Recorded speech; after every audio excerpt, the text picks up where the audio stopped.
all my hitters that be thinking we soft, we gon' play.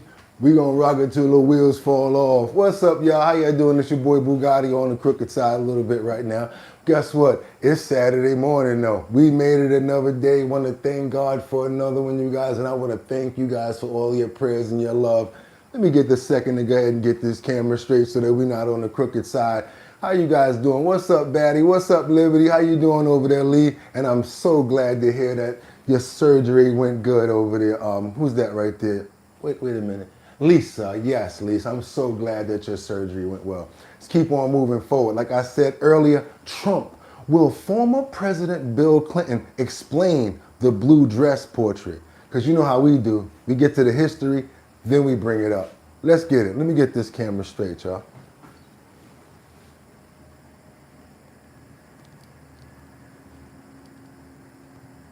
Because before there was this, there was a history. So yeah, that's how we gonna do it. There's not gonna be a mystery to the history.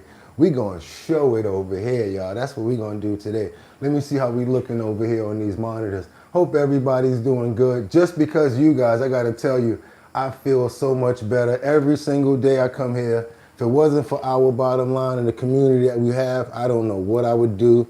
Yes, still dealing with the situation with a great dear friend of mine that we just lost recently. I just couldn't even believe it when we got the news, but be honest with you, that's why I always tell people I love them every time I see them, every time I leave away from you. I always let you guys know that, you know, how I really feel. I mean, you know, certain men, they say certain things and they don't like to really show their soft side or their real side, but sad part about that is you never really give a person a chance to know how you really feel about them. Thank you. Let me know how we doing on the audio, Batty. I really appreciate that. She was already ready. She was already ready. That's why I come here, you guys, because I'm telling you, you guys give me energy. I could be sulking, but then I'm like, uh-oh, got to get on the show. And then we had so much breaking things that happened today, we have no other choice but to get it popping. So yes, I want to just break in real quick, tell you guys thank you. And just let you guys know that I really appreciate you for being there with me. And I know that the love is there because I can feel it. You know, I can definitely feel it. And with that being said, can't do anything without these prayers. Okay, let's get those prayers in the air, you know, right now. Want to pray right now for everybody here, everybody who supports the show, everyone who's probably, you know, going through some physical situations right now or feeling like they're down and everything, and probably have a couple of situations where just every time it knocks you down, you try to keep on fighting. Just want to tell you guys, it's part of the fight, it's part of the life. Just want to say that you are here for a reason. God loves you, and many people love you too, especially the people that's here. I know if you're here, there's people that love you, and if you've been around for a while in this show and we know you, we definitely love you, Rebecca Langen Bueno. Definitely love you, Terry. Definitely love you, Luigi. Definitely love you, Liberty, Casey, and all of you guys. Can't forget about you guys. So just want you guys to know that Sam Champion, Brian King, you know, all of you guys, that's from me to you. Because like these people right here, Zion, I'll smile when I see your name. You light me up. You're just so you guys know that. You're like, really appreciate you, Miss Swanza, the name and everything. Just the name, I'll be like, yeah, boy. You know what I'm saying? So yes, I appreciate you guys and I love you. And I want you to know you got my full support on everything. And this is our channel. We need to start using it. I got 65,000 people with me. Don't play around. I have 65,000 emails coming at you. Yeah, we need to start using it because we family over here. Thank you so much, Sam. And guess what? Amen. Let's keep on moving forward, you guys. And if I missed you, you know I'm going to come around and swing around and get it later. Let's go ahead and get this audio up. Make sure I got it because I know how to do it now. I know where you're hiding at. Yeah, I know where you was hiding at. Yeah, you learn stuff after a while. Give me 2 more months and this gonna be crazy. Woo! Can't wait, you guys. Let's get it. I think we about ready to go. I know who is ready to go because I'm turned up in here. Got to get this little watch band situation working or whatever like that. But without that, I don't care because everything else is just secondary. Long as he keeps on waking me up in the morning, I'm going to keep on appreciating and doing my best. That's right, you guys, because that's all that we can hope for and ask for. Who we got up in there? John, That's Mr. John Patrick, 420. Definitely got to pray for you too, brother. Love you so much and thank you for always representing. Thanks for the best morning show. Yeah, because you guys helped me out. Told me to stop doing this, keep doing that, bring that back in. Oh, we love that part. We fine tune this stone together. That's why I don't play around when I call it our bottom line. And that's why I got to say, I'm ready to go. They're ready to go. I said it's time to start the show. I hope you're ready, yo, yo, yo, yo, yo, yo.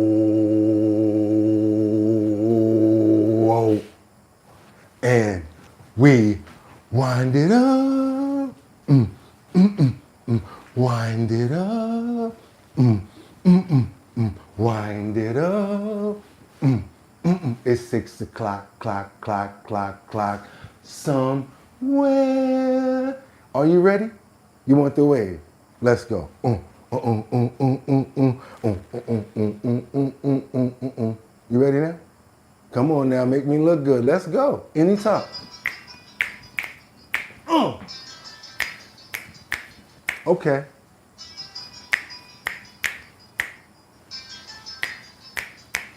Olay. Uh-oh, now we gotta, and your head was bigger than mine, Tom. Oh my God. Boy, did we have some big heads. We gotta open up those pores. We gotta open up those pores. We gotta open up those pores. Yeah, y'all, you know where we going with this? We gotta bring it up. We gotta open up those, open. And you know what I always say about prices that's coming up right now? I always get mad about the potato chips. I get mad about, every time I go into a store and I wanna buy something, that price is just so high. I always wanna just say, cut it, cut it, cut it, cut it, cut it, cut it, cut it, cut it. Them prices way too high, you need to cut it. Your price is way too high, you need to cut it. Cut it, cut it, cut it, cut it, cut it, cut it, cut it, cut it. Them bricks is way too high, you need to cut it. Them bricks is way too high, you need to cut it. Cut it, cut it, cut it, cut it, cut it, cut it, cut it, cut it. Them prices way too high, you need to cut it. Them prices way too high, you need to cut it.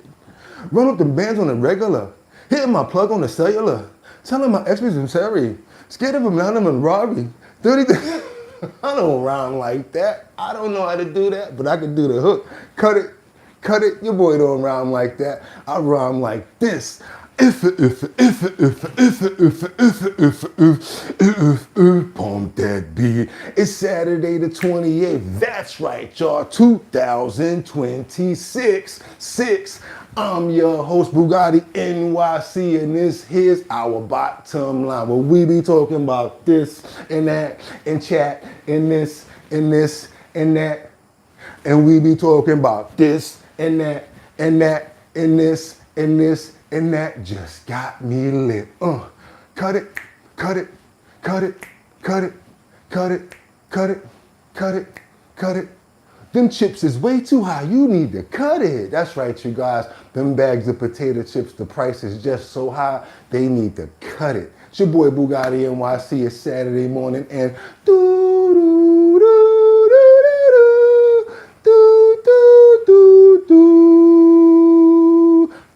you could have went anywhere. The fact of the matter that you came here to chill with me, I appreciate you. Yes, you guys, I just want to have some little bit of fun, try to turn up like we always used to do when we were kids on Saturday morning, bring you guys a lot of energy, a lot of love, and let you know I appreciate you guys so much. Not want to be a sad Sally all week and just be sulking, because I got a responsibility here too. I'm the host, Bugatti NYC. This here is Our Bottom Line. You guys are my co-hosts and my family members, and you guys got a responsibility too. So what we're gonna do right now is, without any further ado, I got 5 on it. I'm gonna stack 5 videos at a time. We got a lot of breaking news to get into. All I need you guys to do Stay on topic. Stay on point. Let me know where you're chiming in from and what time it is. Do you know what time it is? Tell me, dude.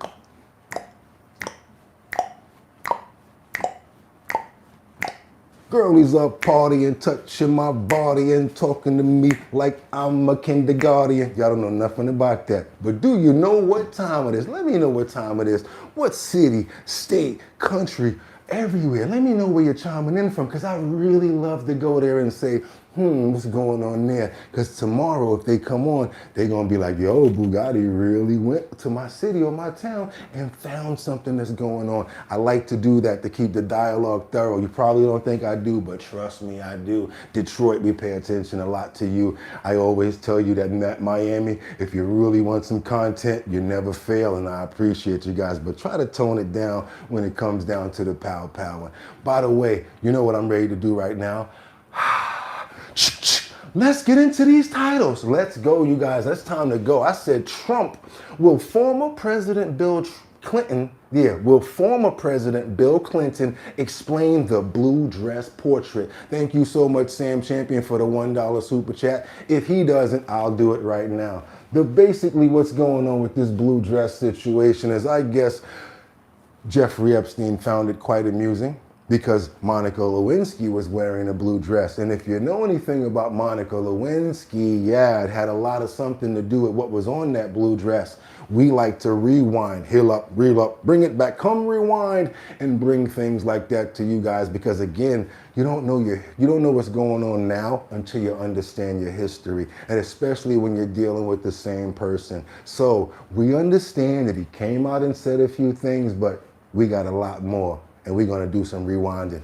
Let's keep on moving forward, you guys. We got it over here with President Trump, who says he prefers diplomacy, but Iran has left him with no choice. Yes, if you guys know, we got a lot of situations going on currently right now with boom, boom, boom. Right now with Iran, Israel, and the United States, it's going down. I don't even want to wait. Let me get this last one in, because we got to go ahead and get right into that. Hope you got your coffee, your tea, and your water. Yeah, make sure you got the right coffee, your right tea, and your right water too, because you know we getting good over here. We trying to stay healthy. We want to be a strong community of people. Let's keep on moving forward. What else do we have? Last but not least, I love this story. This 5-year-old kid found a flaw in the Southwest Airlines training manual. You know, we've been showing a lot of love to our kids all of the time. We love to try to give as much knowledge out and show prime examples of the things that they're doing, because we're so proud of them. Yes, you guys, you know what that means, right? Without any further ado, let's get to work. Let me go ahead and get you guys started up this morning. Hope you guys, again, got your coffee, your tea, your water, whatever you need right now, because it's time to get into it. Because like I said, we've already started it. Boom, boom, boom. We'll be dropping everywhere Trump addresses the strike that's currently going down right now in Iran. Let's get into it, you guys. Let me go ahead and do this again. Thank you for constantly cutting out on me, but I got you. Let's go. States military began major combat operations in Iran. Our objective is to defend everybody. The American people by eliminating imminent threats from the Iranian regime, a vicious group of very hard, terrible people. Its menacing activities directly endanger the United States, our troops, our bases overseas, and our allies throughout the world. For 47 years, the Iranian regime has chanted death to America and waged an unending campaign of bloodshed and mass murder, targeting the United States, our troops, and the innocent people in many, many countries. Among the regime's very first acts was to back a violent takeover of the U.S. Embassy in Tehran, holding dozens of American hostages for 444 days. In 1983, Iran's proxies carried out the Marine barracks bombing in Beirut that killed 241 American military personnel. In 2000, they knew and were probably involved with the attack on the USS Cole. Many died. Iranian forces killed and maimed hundreds of American service members in Iraq. The regime's proxies have continued to launch countless attacks against American forces stationed in the Middle East in recent years. as well as U.S. naval and commercial vessels and international shipping lanes. It's been mass terror, and we're not going to put up with it any longer. From Lebanon to Yemen and Syria to Iraq, the regime has armed, trained, and funded terrorist militias that have I knew it was going down. soaked the earth with blood and guts. And it was Iran's proxy, Hamas, that launched the monstrous October 7th attacks on Israel, slaughtering more than 1,000 innocent people, including 46 Americans, while taking 12 of our citizens hostage. It was brutal, something like the world has never seen before. Iran is the world's #1 state sponsor of terror and just recently killed tens of thousands of its own citizens on the street as they protested. It has always been the policy of the United States, in particular, my administration, that this terrorist regime can never have a nuclear weapon. I'll say it again, they can never have a nuclear weapon. We're going to keep on moving forward because I got a lot on the topic. Let's get on into what's happening over there directly. We got situations on the ground where it's a break in a tizak on Iran. It marks the beginning of a long operation. Even though generals are saying no, they think it might be. Let me just read part of a transcript of our Peter Ducey's interview earlier today with President Trump, who is traveling in Texas. Peter said, "Is there a risk that a strike could turn into a long, drawn-out conflict in the Middle East?" And the president responds, "I guess you could say there's always a risk. You know, when there's a war, there's a risk in anything, both good and bad. We've had tremendous luck with myself, Soleimani, al-Baghdadi. Everything's worked out. And then we do the Midnight Hammer and so many others. Everything's worked out, and we want to keep it that way." Let's talk with Victoria Coates, who's been good enough to rejoin us. She's a former Deputy National Security Advisor. Victoria, when you let the genie out of the bottle, when you uncork the U.S. military, anything can happen. But the planning that has gone into the strike, I'm sure, has been extensive, especially jointly with the Israelis. And we're trying. That's why we were doing all of that setting up. That's exactly why we were setting up and coordinating everything for situations just like this. My only thing that I definitely, and we are going to pray for, is for the people, the citizens that are going to be possibly, hopefully not, the casualties of what's happening right now. As best we can to blind the Iranians and just prevent any kind of a return response. Indeed, and I think it's really important that the president has taken ample time here to do that planning, John. That we've got all of these targets obviously laid out with us and the Israelis. We're hearing dozens of them, that this may be a 4-day initial strike. So this is not the limited strike that was reported earlier this week, that would be just something small to get the Iranians back to the table. I think the president clearly concluded after that last round of talks in Geneva that the Iranians weren't serious. And so it looks like they're going all in.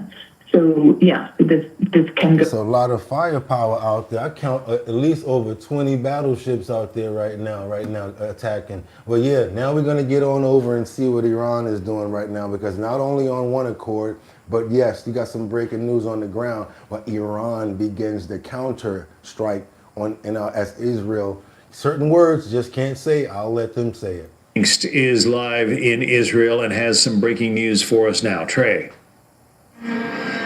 Yeah, John, air raid sirens just sounded across Tel Aviv, Israel's second largest city. The Iranians have started their response. I just received a text message from a source in Tehran. I do appreciate you guys, but I would like more people to get over here to see what's going on as well. And the way to do that is just by double tapping the screen. It'll get more people over here. How? Because when you do that, it sends up a signal to YouTube. They put over the header, more people get to see what we got going on. And join the family. Come on, y'all, let's go. Let's keep on moving forward. We just started. Who said Iran is firing back. The sirens that sounded across Tel Aviv were a signal of incoming ballistic missile fire towards central Israel.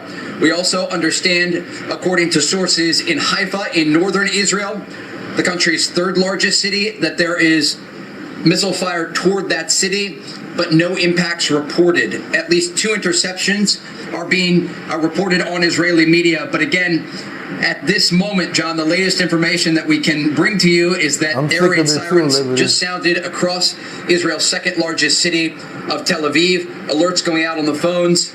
And I can see the local news in Israel right now, and there are alerts going one after another.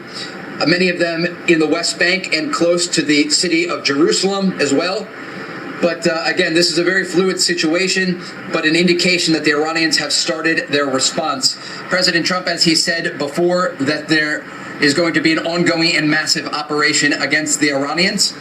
That likely includes striking some of these missile launching positions, as many as possible, understanding that the Iranians could respond not just against U.S. forces near Iran, but also against Israel. And that is what this country is dealing with at the moment. The air defense systems here remain on high alert, and those special instructions this morning went out to civilians telling them to remain in bomb shelters. And even just context now in the city of Haifa, sending photos from bomb shelters. And the sirens that sounded just a few moments ago, we are learning from Israeli media right now, John, that one missile was intercepted, fired toward central Israel, but again, successfully intercepted. The fact that these missiles are being fired in 1 and 2 missile volleys is an indication that the Iranians may have been hit quite hard when it comes to their missile launching positions. Back during the 12-day war, sometimes they were firing dozens of missiles, even over 100 at a single time. All right, let's keep on moving forward, you guys. That's it right there. That's enough for that. I'm tired of it too, Liberty, and I definitely want to pray for both sides, especially the people that are casualties, that are walking the streets, minding their business, kids, older people, families trying to get along. That's why I say politics, you guys. We got to get better with these politics, because it's like, okay, I got to have more. You got to have more. We don't need more. We need less of the WAR and more LOVE is what I think. And that's what we're praying for. Amen. Amen. Let's keep on moving forward, you guys. I'm glad that's just about over as far as us watching that today. Topic is, let's keep on moving forward, because now we got a situation going on in Cuba. Do you think it's smart for the United States to get involved with Cuba and help out with what's going on with their resources, due to the fact that they don't have much right now, especially since the support that they used to get was from Venezuela, and of course that's no longer happening. No more oil resources as well. So do you think it's a smart thing for the United States to get involved? Because President Trump says there could be a deal with Cuba very soon, since they have absolutely like no food and no power, and there may be a quiet takeover, and let the United States just take over. Let me know what you guys think about that. Yes, exactly. Want to pray for everybody on both sides, man. Like, I mean, we ain't got nothing to do with that. We just want everybody to stop and just, you know, peaceful. We don't want that. I know none of my people do. Let's keep on moving forward, you guys. Let's go.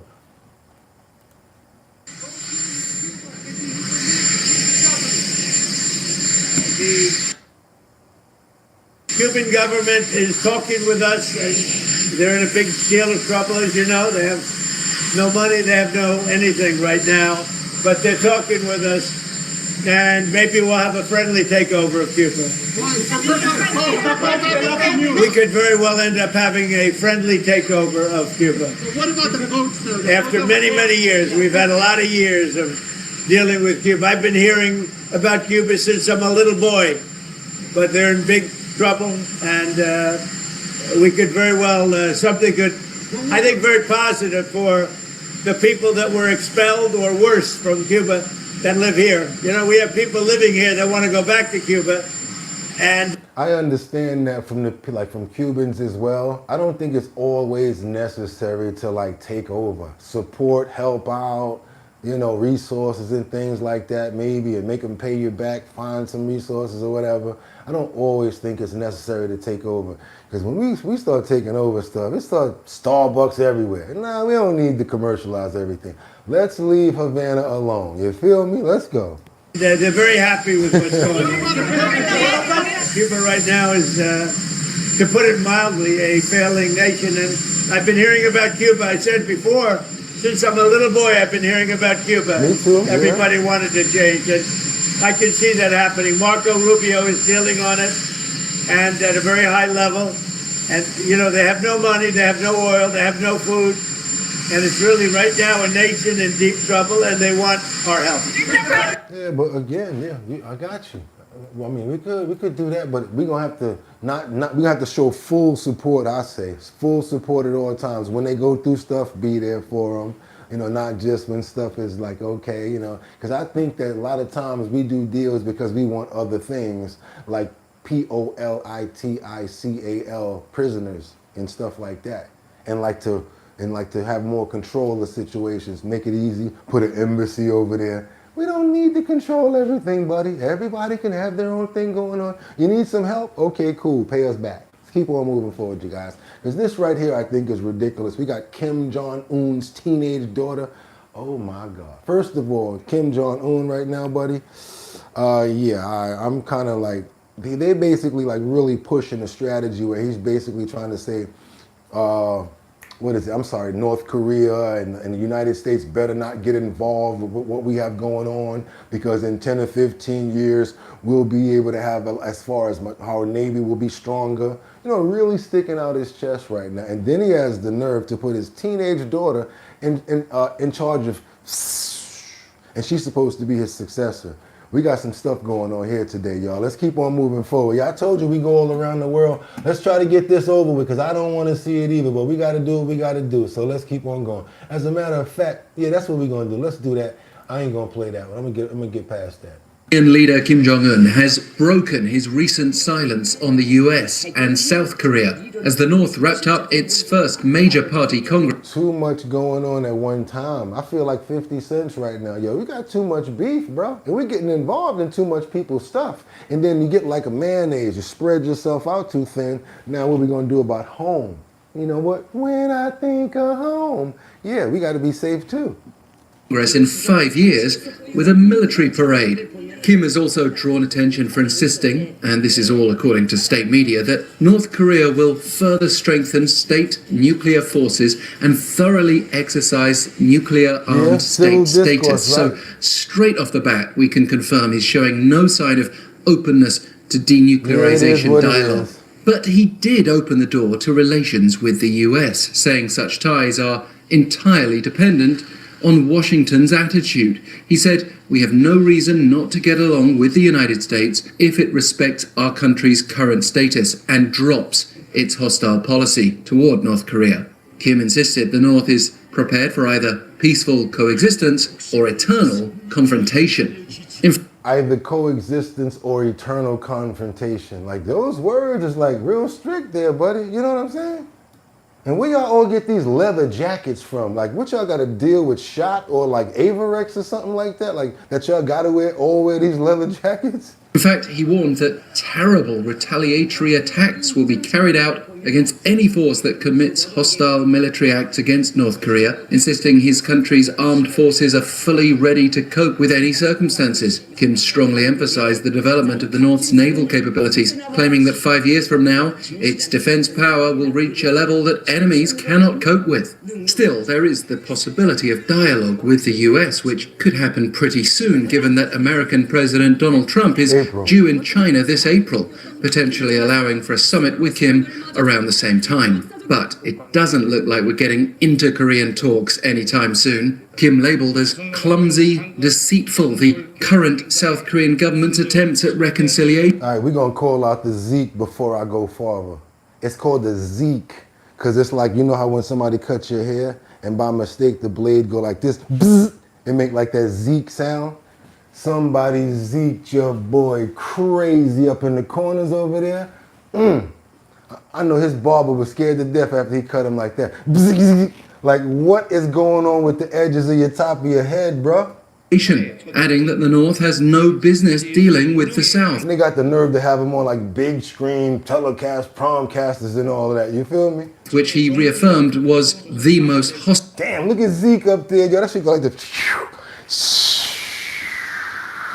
It's like a slope. Oh man, they did him dirty, yo, real dirty. Hostile entity. All right, we gonna take that. We know your daughter gonna take control of missiles and all of that stuff. Maybe you should try to do something before, you know, pop out a boy or something like that. I don't know. You're gonna probably have his head looking like that too. Little Zeke. Big Zeke and little Zeke. Let's keep on moving forward. I know I'm not supposed to be laughing about WAR and this crap that's going on, but that's how freaking stupid it is. Let's keep on going, yo. We got a report where FBI fired agents involving this classified probe into Donald Trump. They also subpoenaed Kash Patel and one more person's records as well. Let's keep on moving forward, you guys. You got to try to find some type of amusement in this nonsense, and I have to report it because it's news. So I'm like, oh, Bugatti, you're not reporting what's going on overseas. You got a problem? No, I'm reporting everything. Let's keep it rolling. Let's go.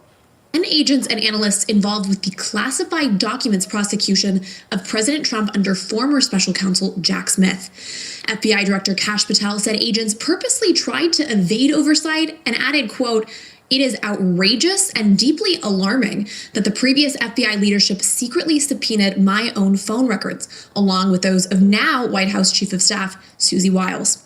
Earlier this week, the Post reported the DOJ subpoenaed the phone records of Patel and Wiles as part of a, quote, "massive targeting operation undertaken by the Biden administration back in 2022 and 2023 as Trump's presidential campaign was heating up. The firing of those 10 agents involved was blasted by the FBI Agents Association, who claimed the action violates the due process rights of the agents and weakens the FBI. An FBI official told the Post the subpoenas were discovered in files labeled prohibited, similar to those Arctic frost disclosures from the same investigation found in burn bags at FBI headquarters last year. Okay. Transgender drivers in Kansas will have their... Okay, you got that out. I appreciate that. I got some follow-up I need to do right now when it came down to the prior one. They said that they have what? No, you didn't just type that on that screen and tell me that. Talking about they got portraits of everybody out there have to have a portrait of him in their house. And they do random inspections to make sure that the portrait is dusted. You see what I'm saying? Like, y'all couldn't live nowhere like that. Y'all think that y'all not, yo, we need to appreciate where we live at, boy. Imagine having that big Zeke portrait in your living room or in your house, and you gotta be looking at them Zeke corners every day. Man, you gotta dust it. Like, yeah, all right, get the corners of the edge of the corner of the head now, because you know they want to make sure the head looking right. Let's keep on moving forward. That is crazy right there. Let's get on over to Minnesota. A little bit further, more information with Nick Shirley. You guys remember the person that broke over in the Leering centers? You know how you leer at people? Yeah, right, the Leering centers, you guys. Now they got little memes about it. They got pictures and everything. They got the Leering Center t-shirts and everything. Yeah, let's get on over to see what Nick has also discovered in some more investigations of how he used to roll up there and say, I want to put my kid in here. How you going to talk through the door to people and try to act like you're trying to get some kids to come to your place? You open the door like this. Yeah, what are you here for? Aren't you like a daycare in a Leering Center? I'm just trying to, sign my kid up. What's going on here? Watch this, a little bit further investigation that I actually appreciate from Mr. Nick Shirley. Let's keep on moving forward, you guys. My next guest went door to door investigating accusations of fraud in Minnesota. Here's one of his videos from December. Watch. Hello. Can we speak? Yeah. I would like to check a child in the daycare. Why? Can I speak to a manager? He said, I would like to check a child into the daycare. She said, why? Could come back later. Independent journalist Nick Shirley is here with me now in New York. Nick, great to have you here. Nice to meet you in person. You uncovered this learning center fraud where there wasn't even anyone showing up there. There were no teachers. They misspelled learning on the door, which should be a pretty big red flag for everyone. But this autism story is very intriguing. We never thought about this. At least I never did. Watch how stuff starts to really start to make sense to the numbers. Because if they're manipulating something to make money, the numbers on that thing gonna have to go up, right? In this case, it was the word that she just said, autism. So all of those fraud autism cases made the national autism numbers seem as if they were what? Higher than they really were. I never thought about that. Because we've all talked about how it's escalating so many more kids. Why are so many more kids autistic in the country? This is a little bit of a tip of the iceberg in figuring out why those numbers have gone up so dramatically, right? Yeah, I mean, just think about it. They've used autistic children to fraud the government. They're using children, they're using the autistic children, and they're using old people to take millions and billions of dollars from the state and giving it to fraudsters and the federal government as well. So that's why you see people like Dr. Oz going and they're major props to him, because they're cracking down on this fraud, because they are literally defrauding American citizens of billions of dollars. It's amazing. And, you said in some cases parents will, basically pretend, and these centers don't necessarily need a license. And in some cases, a child is being sent for autism therapy, and maybe they went like 20 minutes in a month or something like that? Yeah, nobody really knows. And we know that when I went there to one of these autism centers in my YouTube video, they wouldn't even let me check in little Joey, my son. If he was autistic, they wouldn't even give me papers to check him in.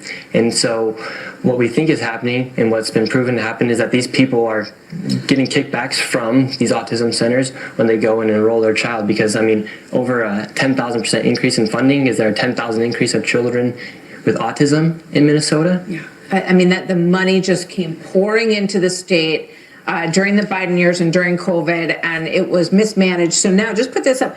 It's only this money that's getting frozen, and Governor Walz makes it sound like, they're going to withhold all of these funds from people who really need them.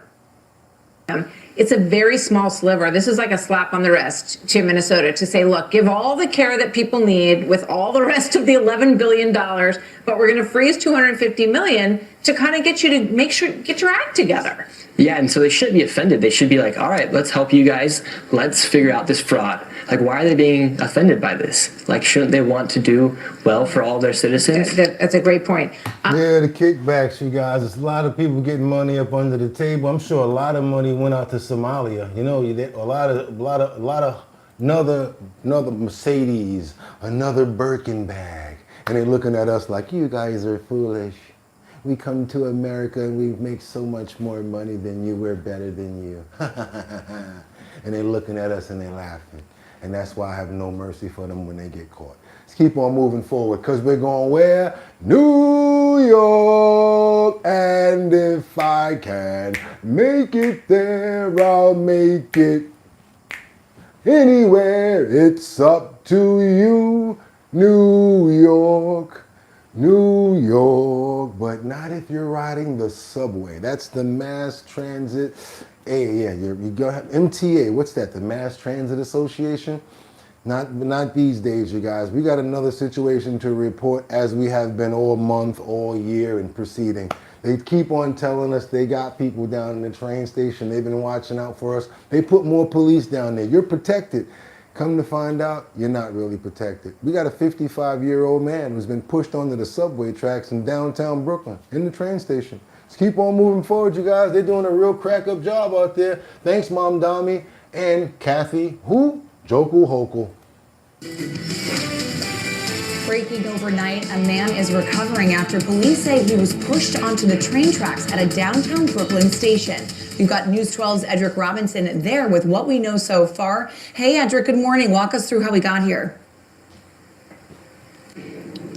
Yeah, Marcy, police say that a 55-year-old man was pushed right after the R train platform at this J Street station. That was just before midnight. Now police are looking for the person that's responsible. Let me walk you through the details that we know at this point. We're told that this happened around 11:35 last night. It was on the northbound side of the R line. Investigators say the man fell onto the tracks after being pushed. Emergency crews, they responded, and he was taken to the hospital, where he's listed as stable this morning. Now, at this point, police have not said what led up to the push. We also don't know if the two men knew each other. Officers do say that the person ran off right after the incident. Now, according to police crime stats data, there have been 5 other transit crimes reported in this area covered by the 78 police precinct. 4 transit crimes at this station, in this area. That's the latest from here in downtown Brooklyn. Edric Robinson, News 12 Brooklyn. All right, Edric. He could have been good for doing Reading Rainbow. He reminds me of a young LeVar Burton. Butterflies in the sky.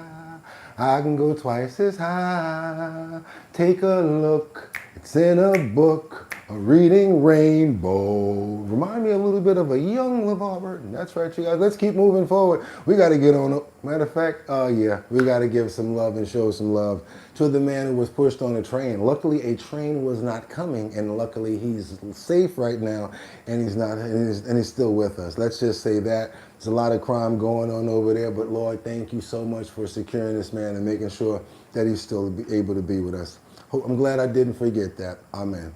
Let's keep on moving forward, you guys. Let's get on over to Washington, over at the White House, because President Trump said he doesn't actually like to see a person like Bill Clinton being deposed in this Epstein probe. He says he actually likes President Clinton. Let's keep on moving forward, you guys. Double tap that screen to get those likes up. I really would appreciate it if you guys appreciate the content that we're showing you right now.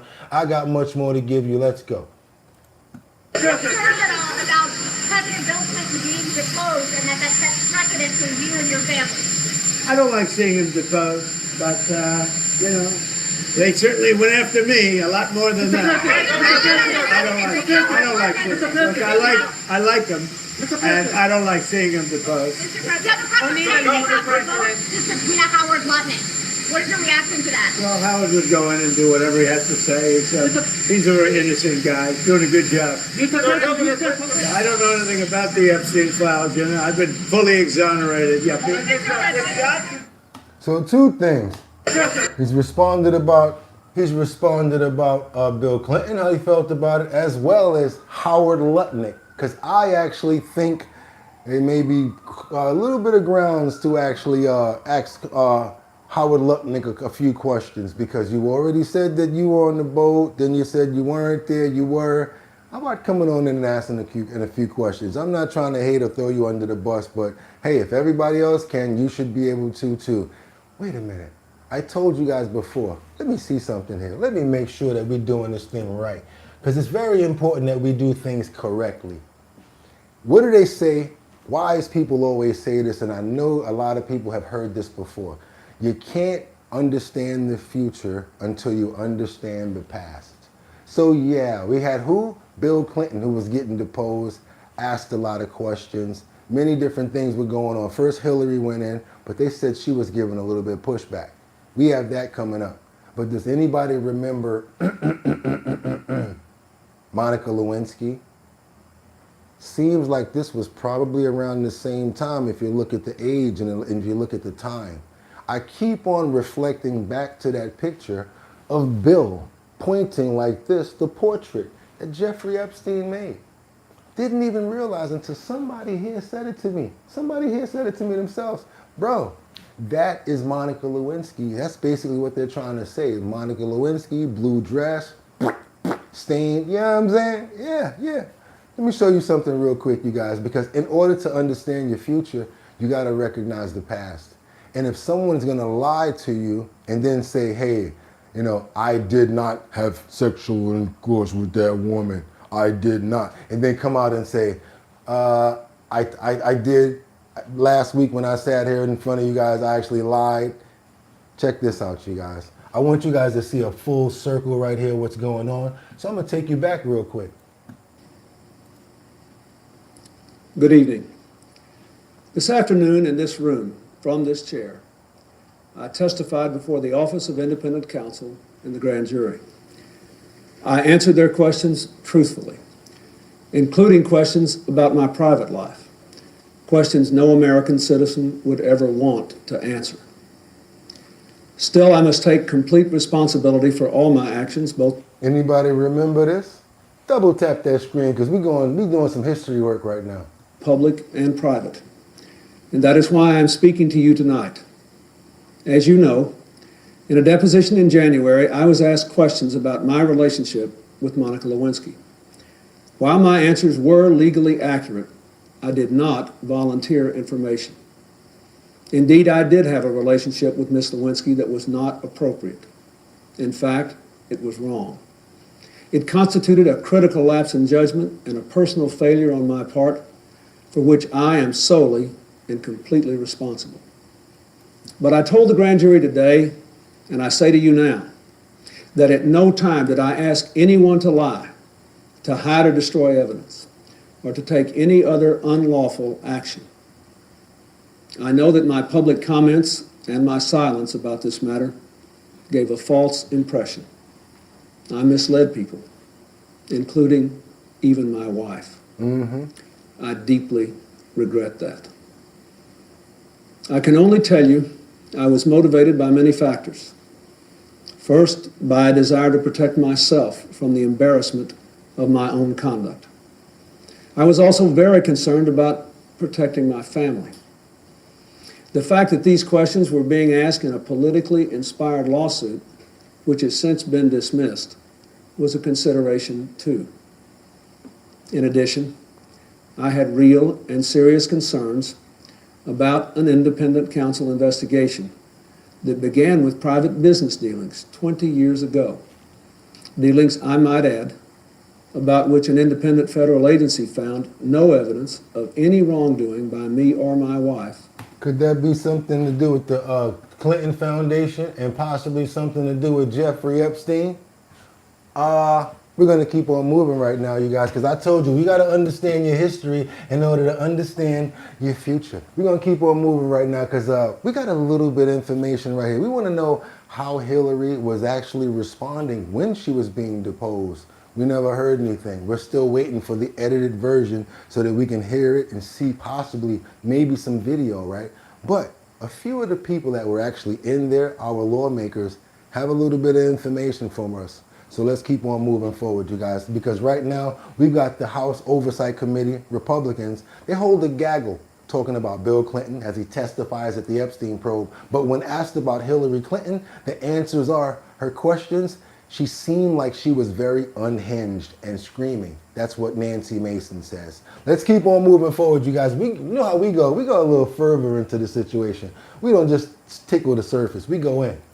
Ms. Clinton brought up a good point about the Clinton Foundation. There's so many examples in the evidence the Department of Justice released in court. The Clinton Foundation? Did you hear that real quick? Correspondence where Epstein bragged about how involved he was initially in setting up the Clinton Global Initiative and the Clinton Foundation. From what we know, Epstein is known for setting up companies, setting up initiatives, and setting things up. We've been doing the homework, especially the vets that's been here a long time. So you mean to tell me Epstein is the one that set up the Clinton Foundation? We asked those questions to Secretary Clinton yesterday, and she kept saying, well, she was in the Senate at the time, she wasn't focused on it, you'll have to ask my husband. So a lot of the Clinton Global Initiative questions yesterday went unanswered because Ms. Clinton deferred to her husband. So we'll do one more question. It's our understanding that you guys asked Secretary Clinton yesterday about photos of her husband in the Epstein files. What was her reaction when you showed various photos, for example, her husband in the jacuzzi that we've seen? I'm going to let... What was her reaction when you showed her the photo of this jacuzzi that you seen? Him in the jacuzzi. I'm going to let Ms. Mason answer that. We're on TV. Okay, I'm not going to say anything. No, she didn't want to answer any questions about any of that and deferred most, if not all of those questions to her husband, and he will be thoroughly asked about. She deferred all of those questions to her husband because she didn't want to answer none of those questions about the jacuzzi photos with Bill. Come on, y'all, let's double tap that screen. This is gold, come on. That today, what did he know? What did he see? Because there were other people who come forward publicly, like Kevin Spacey, who thought all of this was very strange and actually a very high risk for a president of the United States or a former president. It's all very bizarre, but I asked her very pointed questions, and you'll see that in the transcript and the video that comes out, and you'll see how she responded as well, screaming. And we'll close with this. We're going to get the video out as quickly as we can get it uploaded and the sound and everything from yesterday. So this is, for all practical purposes, a public deposition. The American people are going to see it. I've heard C-SPAN's going to air it wire to wire. So everyone's going to see what was asked yesterday. And I think that'll answer a lot of questions, especially with Lutnick and other things like that. Throughout the day, we'll try to send different members out to give you brief updates. We don't want to disclose what's going on in the deposition specifically until after at the conclusion, but we'll keep you updated, and we appreciate everyone being here and look forward to updating you throughout the day. Ms. Mason, what do you mean that Hillary Clinton was screaming? She was unhinged, and I hope that President Clinton is less unhinged today than... He said, what do you mean she was screaming? She said, yeah, she was unhinged. I hope that the President Clinton will be less unhinged today. So she was screaming in there, trying to come out and acting like she was all cool, coming out there like, yeah, how you guys doing? Nah, she was going off in there. We're going to get the, I can't wait till this audio and video come out, boy. Woo! His wife was yesterday. You'll see it. How do you think you have a relationship? Say again? Why do you think you have a relationship? Well, instrumental for his words, and I think what you'll find out from Freeman today in sending up the Congressman, who's the ally you were referring to? Who's the ally? Yeah, they're gonna. Yeah, this is about to get crazy, you guys. This is gonna turn up. We still got more when they was out there talking and a lot of different stuff breaking. Got Clinton testimony. Bill faces tough questions after Hillary denies the entire Epstein link. How you gonna deny that you don't even know this man? You don't deal with him at all? Well, maybe that part, okay. But how does he wind his associate wind up at your daughter's wedding? They spent a lot of money on that wedding, too. Let's keep on moving forward, you guys. We are waiting to hear from the 42nd president to publicly address. And these are the shirts that I always refer to. And I wanted to get this right here because this is a very important part right here. Even though it's a small snippet. These guys ain't just hanging out, talking whatever, and shooting the breeze. They got matching shirts on the island, inside the mansion. He was inside the plane over 27 times. His relationship with Jeffrey Epstein, all as Hillary Clinton denies any knowledge of Epstein's crimes after her meeting with Republicans. Watch. I answered every one of their questions as fully as I could, based on what I knew. Well, based on what I knew, that means the ones that she referred to your husband. Yeah, we over now it's coming together. That's why I like to show everything. And what I knew is what I said in my statement this morning. I never met Jeffrey Epstein, never had any connection or communication with him. I knew Ghislaine Maxwell casually as an acquaintance. It was disappointing that they refused to hold a public hearing, so I wouldn't have to be out here characterizing it for you. You could have seen it for yourself. Criminal defense attorney Ken Belkin joins us now. Ken, good morning to you. So she did post her opening statements on X, saying in part, the committee justified its subpoena to me based on its assumption that I have information regarding the investigation into the criminal activities of Jeffrey Epstein and Ghislaine Maxwell. Let me be as clear as I can. I do not. Her opening statements were about 4 pages, testimony about 6 hours long. And afterward, James Comer said in an interview that it was productive, adding that to some questions involving the Clinton Global Initiative, she told lawmakers, you have to ask my husband. So what's your analysis of what took? She doesn't want to incriminate herself. That's what that's about. You have to ask my husband because she is under oath answering those questions. So when they bring her back, come rewind, and they ask you again anything about it, well, you could say, I did refer to my husband. I did not answer those questions. You got to know how smart these people have been prepared. They've been prepped. These are very powerful individuals. She's had PR people. She's had all sorts of people sitting down with her lawyers and all of that, getting her ready for this, you guys. Do me a favor. If y'all appreciate the content that you're seeing right now, all the homework, the way that we do this research just to bring it to you, to make it make sense and bring it up, I would really appreciate if you can double tap that screen and get the likes up. Still got more in this category though. Yeah, I'm still wringing a rag out because you know we got to get it all out before everybody else. The deposition day is going down. So in just hours, former President Bill Clinton will sit for a closed-door deposition over his ties to Jeffrey Epstein. This comes after former Secretary of State Hillary Clinton testified that she has no information on Epstein's crimes and is confident the same goes for her husband. Chief Congressional Correspondent Chad Pergram live in Chappaqua, New York, with the latest on the investigation. Chad. Hey guys, good morning. Well, this is the highest profile deposition in congressional history. Never before has a former president been deposed by a House committee. The former president met and even traveled with Jeffrey Epstein. Now, the Clintons, they have both demanded public hearings, and Hillary Clinton says that's now off the table. She says she was even asked in the deposition yesterday about UFOs. I'm not going to do it again. They had a chance to do it in public, and I wish they had done it in public. They asked literally the same questions over and over again, which didn't seem to me to be very productive.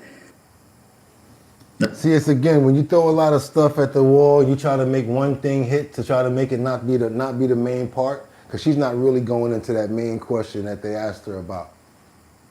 Pizza. Yeah, they asked you about that too. They definitely asked you about that. You guys know what I'm talking about. You know what I'm saying? You know what I'm saying? Yes, they definitely asked her about that right there. Let's keep on moving forward, you guys, because we got a little more. Matter of fact, you know, we ain't gonna do that. I think you guys had enough. But let's give the president, ex-president, a shot at trying to clear himself. Let's do that. I just finished testifying in front of the House Oversight Committee. I did it for two reasons. First, I love my country, including our Constitution. And America was built on the idea that no person is above the law, even presidents, especially presidents, and that we should all live under the same set of rules. Remember, this is the same guy we played from back in the day, and he was talking, and he said he apologized for lying. So what are we doing right now? Are we believing this testimony, or are we going to wait for him to come back out and say, well, I wasn't telling the truth last time, now I'm telling the truth? This kind of democracy requires every person to play their part. And I hope that by being here today, we can bring ourselves just a little further away from the brink and back to being a country where we can disagree civilly and we can search for truth and justice, and that it outweighs the partisan urge to score points and create spectacle. The second reason I was there is that the girls and women whose lives Jeffrey Epstein destroyed deserve not just justice, but healing. They've been waiting too long for both. Though my brief acquaintance with Epstein ended years before his crimes came to light, and though I never witnessed during our limited interactions any indication with what was truly going on, I offered the little I do know in the hopes that it would help prevent anything like this from ever happening again. Do you believe him? I have to say something personal. My question is, do you guys believe him? Do you guys believe him? And we go in there because we didn't do it today. Everybody here, if you believe the words that are coming out this man's mouth right now, I want to see thumbs up. That means I believe you, Mr. Ex-President Clinton. I believe you, and I'm giving you a full thumbs up. If you do not believe the words that are coming out of his mouth, I'd like to see a thumbs down. Straight down like this. Beep, beep, beep, beep, beep, beep. Let me know. I want to see right now. Let me know. Sound like he lies. He has almost fully choked himself, choked him out. Hell no. Why not believe him? Okay, Alina. Okay, not a bit. Why are you dressed like a, I don't even know what that is. Okay, hell no. He's a liar. Look at that. Hell no. Facial expressions mean it all. He looks like crap. He definitely do. 26 trips on a plane and you did nothing wrong. Thank you. Common sense strikes again. Everybody thumbs down. He did not sleep with Monica. Are you kidding me? Come on now. Stop playing with me. Yes. GF did Australia. Well, why should we care? What's this? What's the thanks? All political parties are welcome here. That's right. No. Can't believe any of them. That's right. Cigar smoking has really taken out his voice. There ain't no cigar smoking. That's the lies and the Lord getting him. That's right. He looks sick. He looks very sick. Yep, just another lie. Green Daisy, good morning. Audrey Durham, thank God for pain management. I have fibromyalgia after getting HEB shot for you. Hope you're feeling great and I hope you're getting better. Thank you so much. Appreciate you guys. Grand Rising. Co-host moderators in chat. 6 foxes with someone to hide. Lies affect your throat karma. Okay, you guys, everybody got the thumbs down on this one. Liar, liar, pants on fire. It was a cigar joke. He's creepy like Joe Snuggles. Good morning, BOOGOTTINYC. Good morning, you guys. Let's keep on moving forward. Republicans made Hillary testify yesterday, and she had nothing to do with Jeffrey Epstein. Nothing. She has no memory of ever even meeting him. She neither traveled with him nor visited any of his properties. So whether 10 people or 10,000 people were subpoenaed, including her, was simply not right. So here's what I told the committee. First, I had no idea of the crimes Epstein was committing. No matter how many photos they show of me, I have 2 things that at the end of the day matter far more than any interpretation of. What about the portrait that was hanging in the wall that got you like this in the blue dress? What about that? 20-year-old photos. I know what I saw and more importantly, what I didn't see. And I know what I did. And more importantly, what I didn't do. Same way you didn't do it with Monica, right? I saw nothing and I did nothing wrong. Yep, someone who Monica's grew up life in a was home ruined, with Lisa. You're domestic right. violence, You're right. not only would I not have flown on his plane if I had any inkling Look, of what he Backyard was doing, Safe said, "Oh my God, nice I would try, have Bill, turned him but in we don't myself believe and your led the call for line." justice for his crimes, not the sweetheart deal we got. But even with 20/20 hindsight, I saw nothing that ever gave me real pause. You did something with Monica, lied and said you didn't do it. Now you're being looked at like you had something going on with Jeffrey Epstein. We see photos of you inside of a jacuzzi with women. We see you take. We got information from you being on the flights more than 27 times on the Master Manifest. Come on, Bill. Come on, Bill. We're only here today because Epstein hid it from everyone so well for so long. And that's why you wasn't gonna have to tell her. You thought that you was good. And by the time it came to light with his 2008 guilty plea, I had long stopped associating with it. All right, man. But what about him setting up the foundation and all of that? I'm going to start digging into that now. I want to know if Jeffrey Epstein did set up the Clinton Foundation and see what's going on with that. I know they probably got it defunct and all of that right now. Somebody in the comments basically said, yeah, wearing the same shirts, looking like twins. Look at Mega Dub. What's up with that? Come on, you know you don't do stuff like that for no reason. Come on, y'all know what's going on with that. So we're going to keep on moving forward. Even though somebody did say that the company was defunct or whatever like that, and then finally it was brought back up, that just means that they probably wasn't paying their LLC debts or whatever like that. But still, they probably were still operating, and there could still be bank notes out there, bank information. Let's keep on moving forward, and we're finally off that. Let's get on over to California. Knows how to party. That's right. In a sweeping twist, that serial child Lester was rearrested. Remember yesterday, you guys? You and I and everybody here was angry about the parole board about to free this man after he'd done so much negative things to the children that he got caught with the 4-year-olds, the 5-year-olds, and the 7-year-olds. Well, guess what? Not today, baby, not on our watch. As soon as he was about to get out, come here for a minute. Watch your head. And yes, they brought him right back, and he is not getting no parole no time soon. Let's keep on going, you guys. We follow up on all stories. You know, I'm going to keep up on this right here. I was happy to see this one right here. Do your boy a favor and double tap that screen to get those likes up. I really would appreciate it. This is one of our follow-up stories. Outrage and a last-minute twist. A convicted serial child molester was rearrested after technically being freed after being granted parole by the California Parole Board. 64-year-old David Allen Funston was taken into custody by Placer County authorities on new charges stemming from a 1996. Now, the sad part about it is somebody else had to be hurt in order for this to happen, but it's great that they're finding out that he did more crimes and he's being put back in prison and he's not going to be able to be out here to walk amongst the children and harm anybody. All of the victims were petrified, and they literally gave this man right here, you guys, if you don't know about this story, he was sentenced to 2 life sentences for some of the worst, most heinous things that you can do to a child. 4-year-olds, 7-year-olds, little girls, taking them in mountains, taking their underwear off, stuffing it in their mouth, nasty stuff, leaving them ridiculous. This man needs to be the definition of when we open up a dictionary to say wood chipper on slow. Felony case in Roseville. That what you just saw there was his latest mugshot.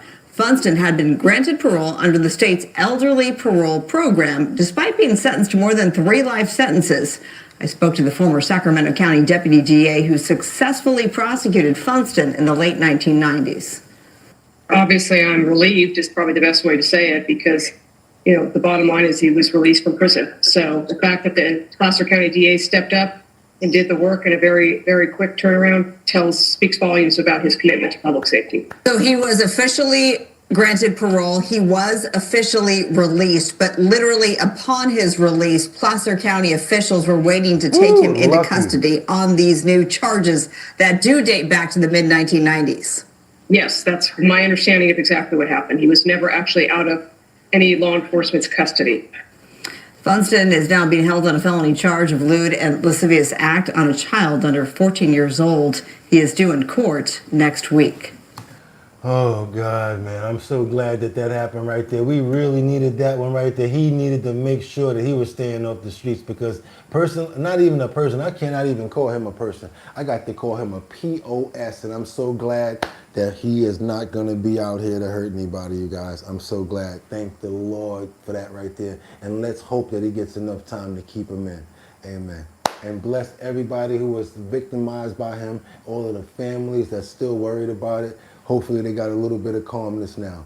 Thank you. Amen. Let's keep on moving forward right now. We got this situation going on with some pushback when it comes down to the support of what?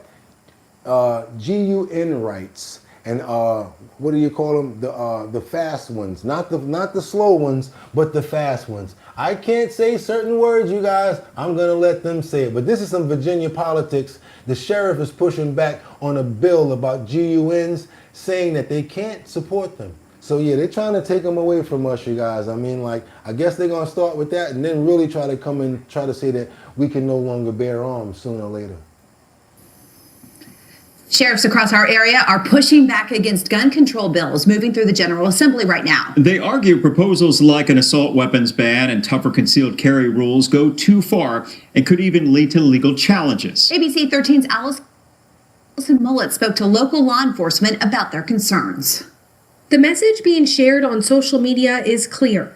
Many local sheriffs believe the proposed gun legislation infringes Second Amendment rights. I sat down with Amherst County Sheriff Jimmy Ayers to talk about the legislation. He says that banning certain semi-automatic rifles is concerning and that the definition of assault firearms is too broad. You want to say it's an assault weapon. Regardless, the Second Amendment right guarantees us as American citizens to be able to bear arms. That's what I'm trying to say. We understand there's a lot of people that don't want arms at all. We think that they get into the wrong hands. But also, if this goes through, they could start just saying, oh, that's an assault. That's an assault. That's an assault, such and such. I can't even believe I'm sorry for saying that word. But anyway, they're probably going to bother me for that. But anyway, you cannot.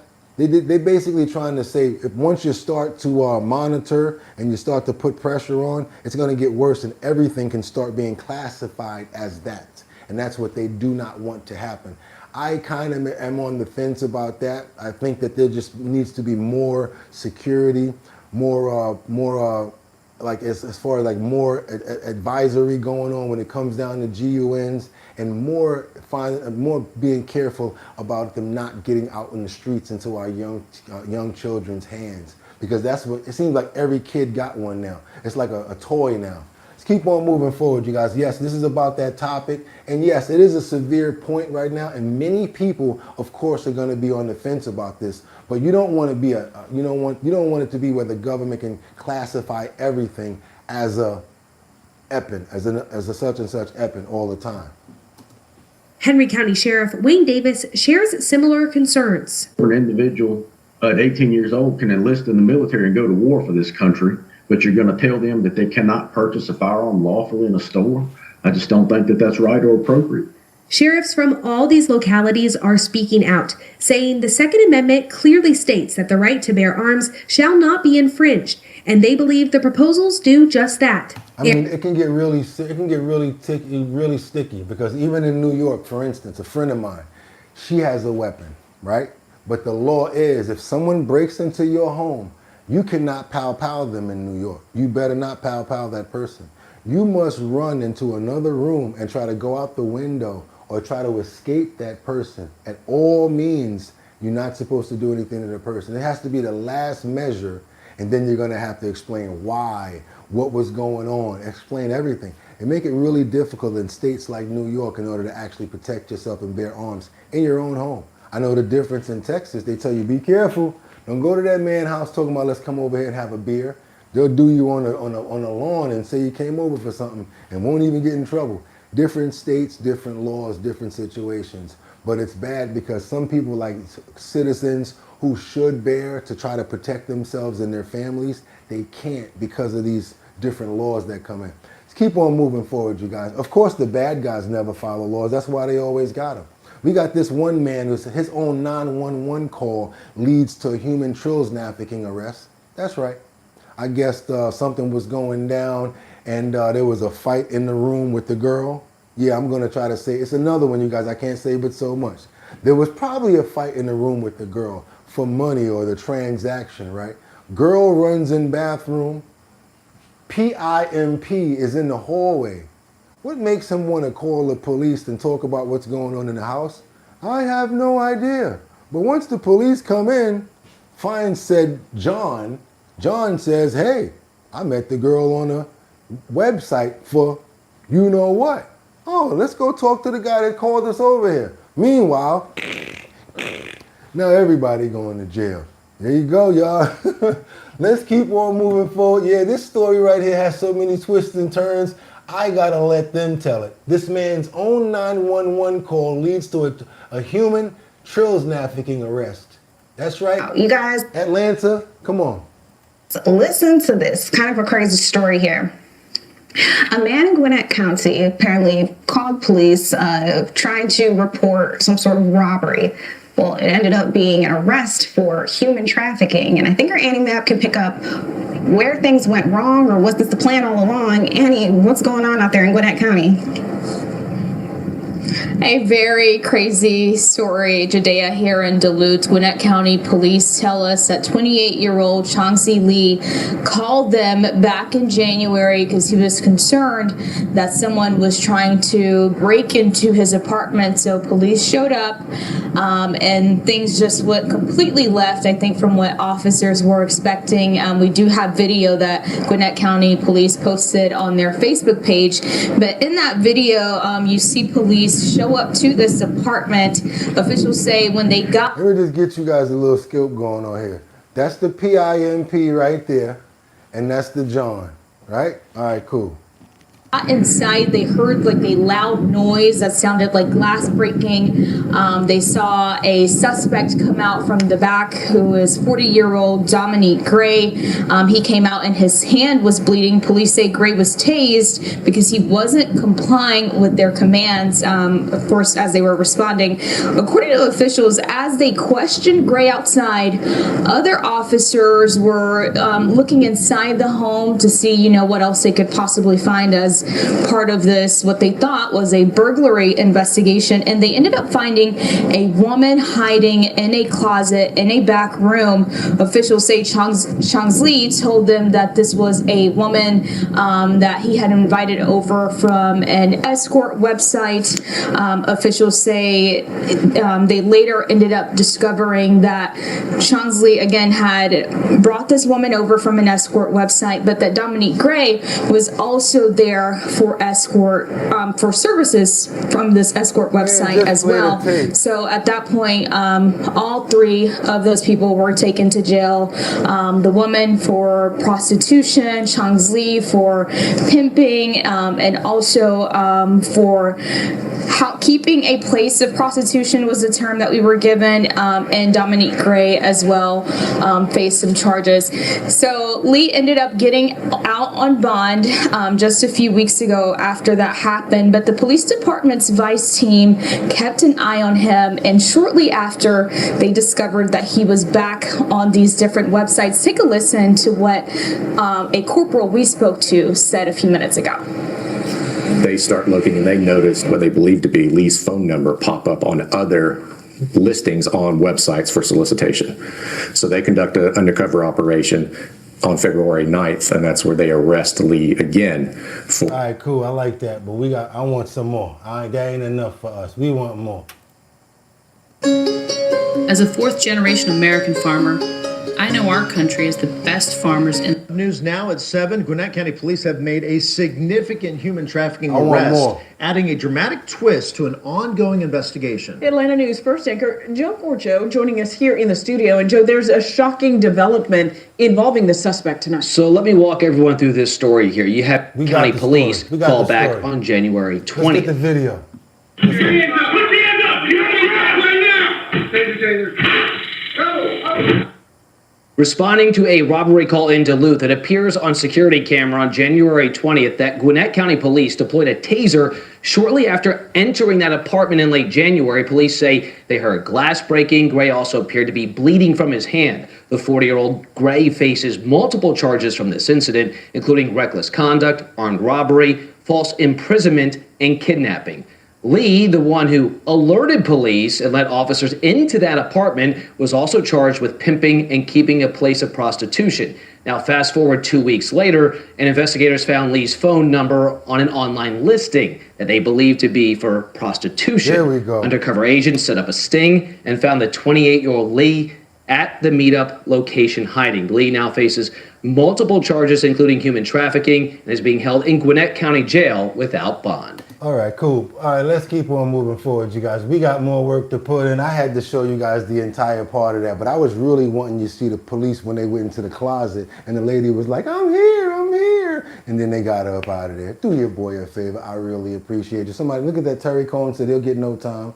Why does that guy with dreads look familiar? I don't know. Y'all never have to thank me for giving you much love, but you're welcome. That's right, Vincent, no doubt. Kinzel, Governor, Westmore is worse. Bobby, booby trap your home. If there's intruder, there's a lot you can do with electricity. Oh my God, let's keep on moving forward. Look at that damn Kim Jong. Let's keep on moving forward, you guys. If y'all appreciate the content and the quick research to get you a part of the video, I'd appreciate you to double tap that screen and get those likes up. Really gets more people over here. We got a situation in Chicago where a family, after this situation right here, I know that they feeling terrible. And just want you to see what's going on here. This father, all he did was go take a trip. Next thing you know, he's no longer here. I think it has something to do with the woman that he wanted to go visit, and the boyfriend probably came home too early. And yes, you guys know the rest of it.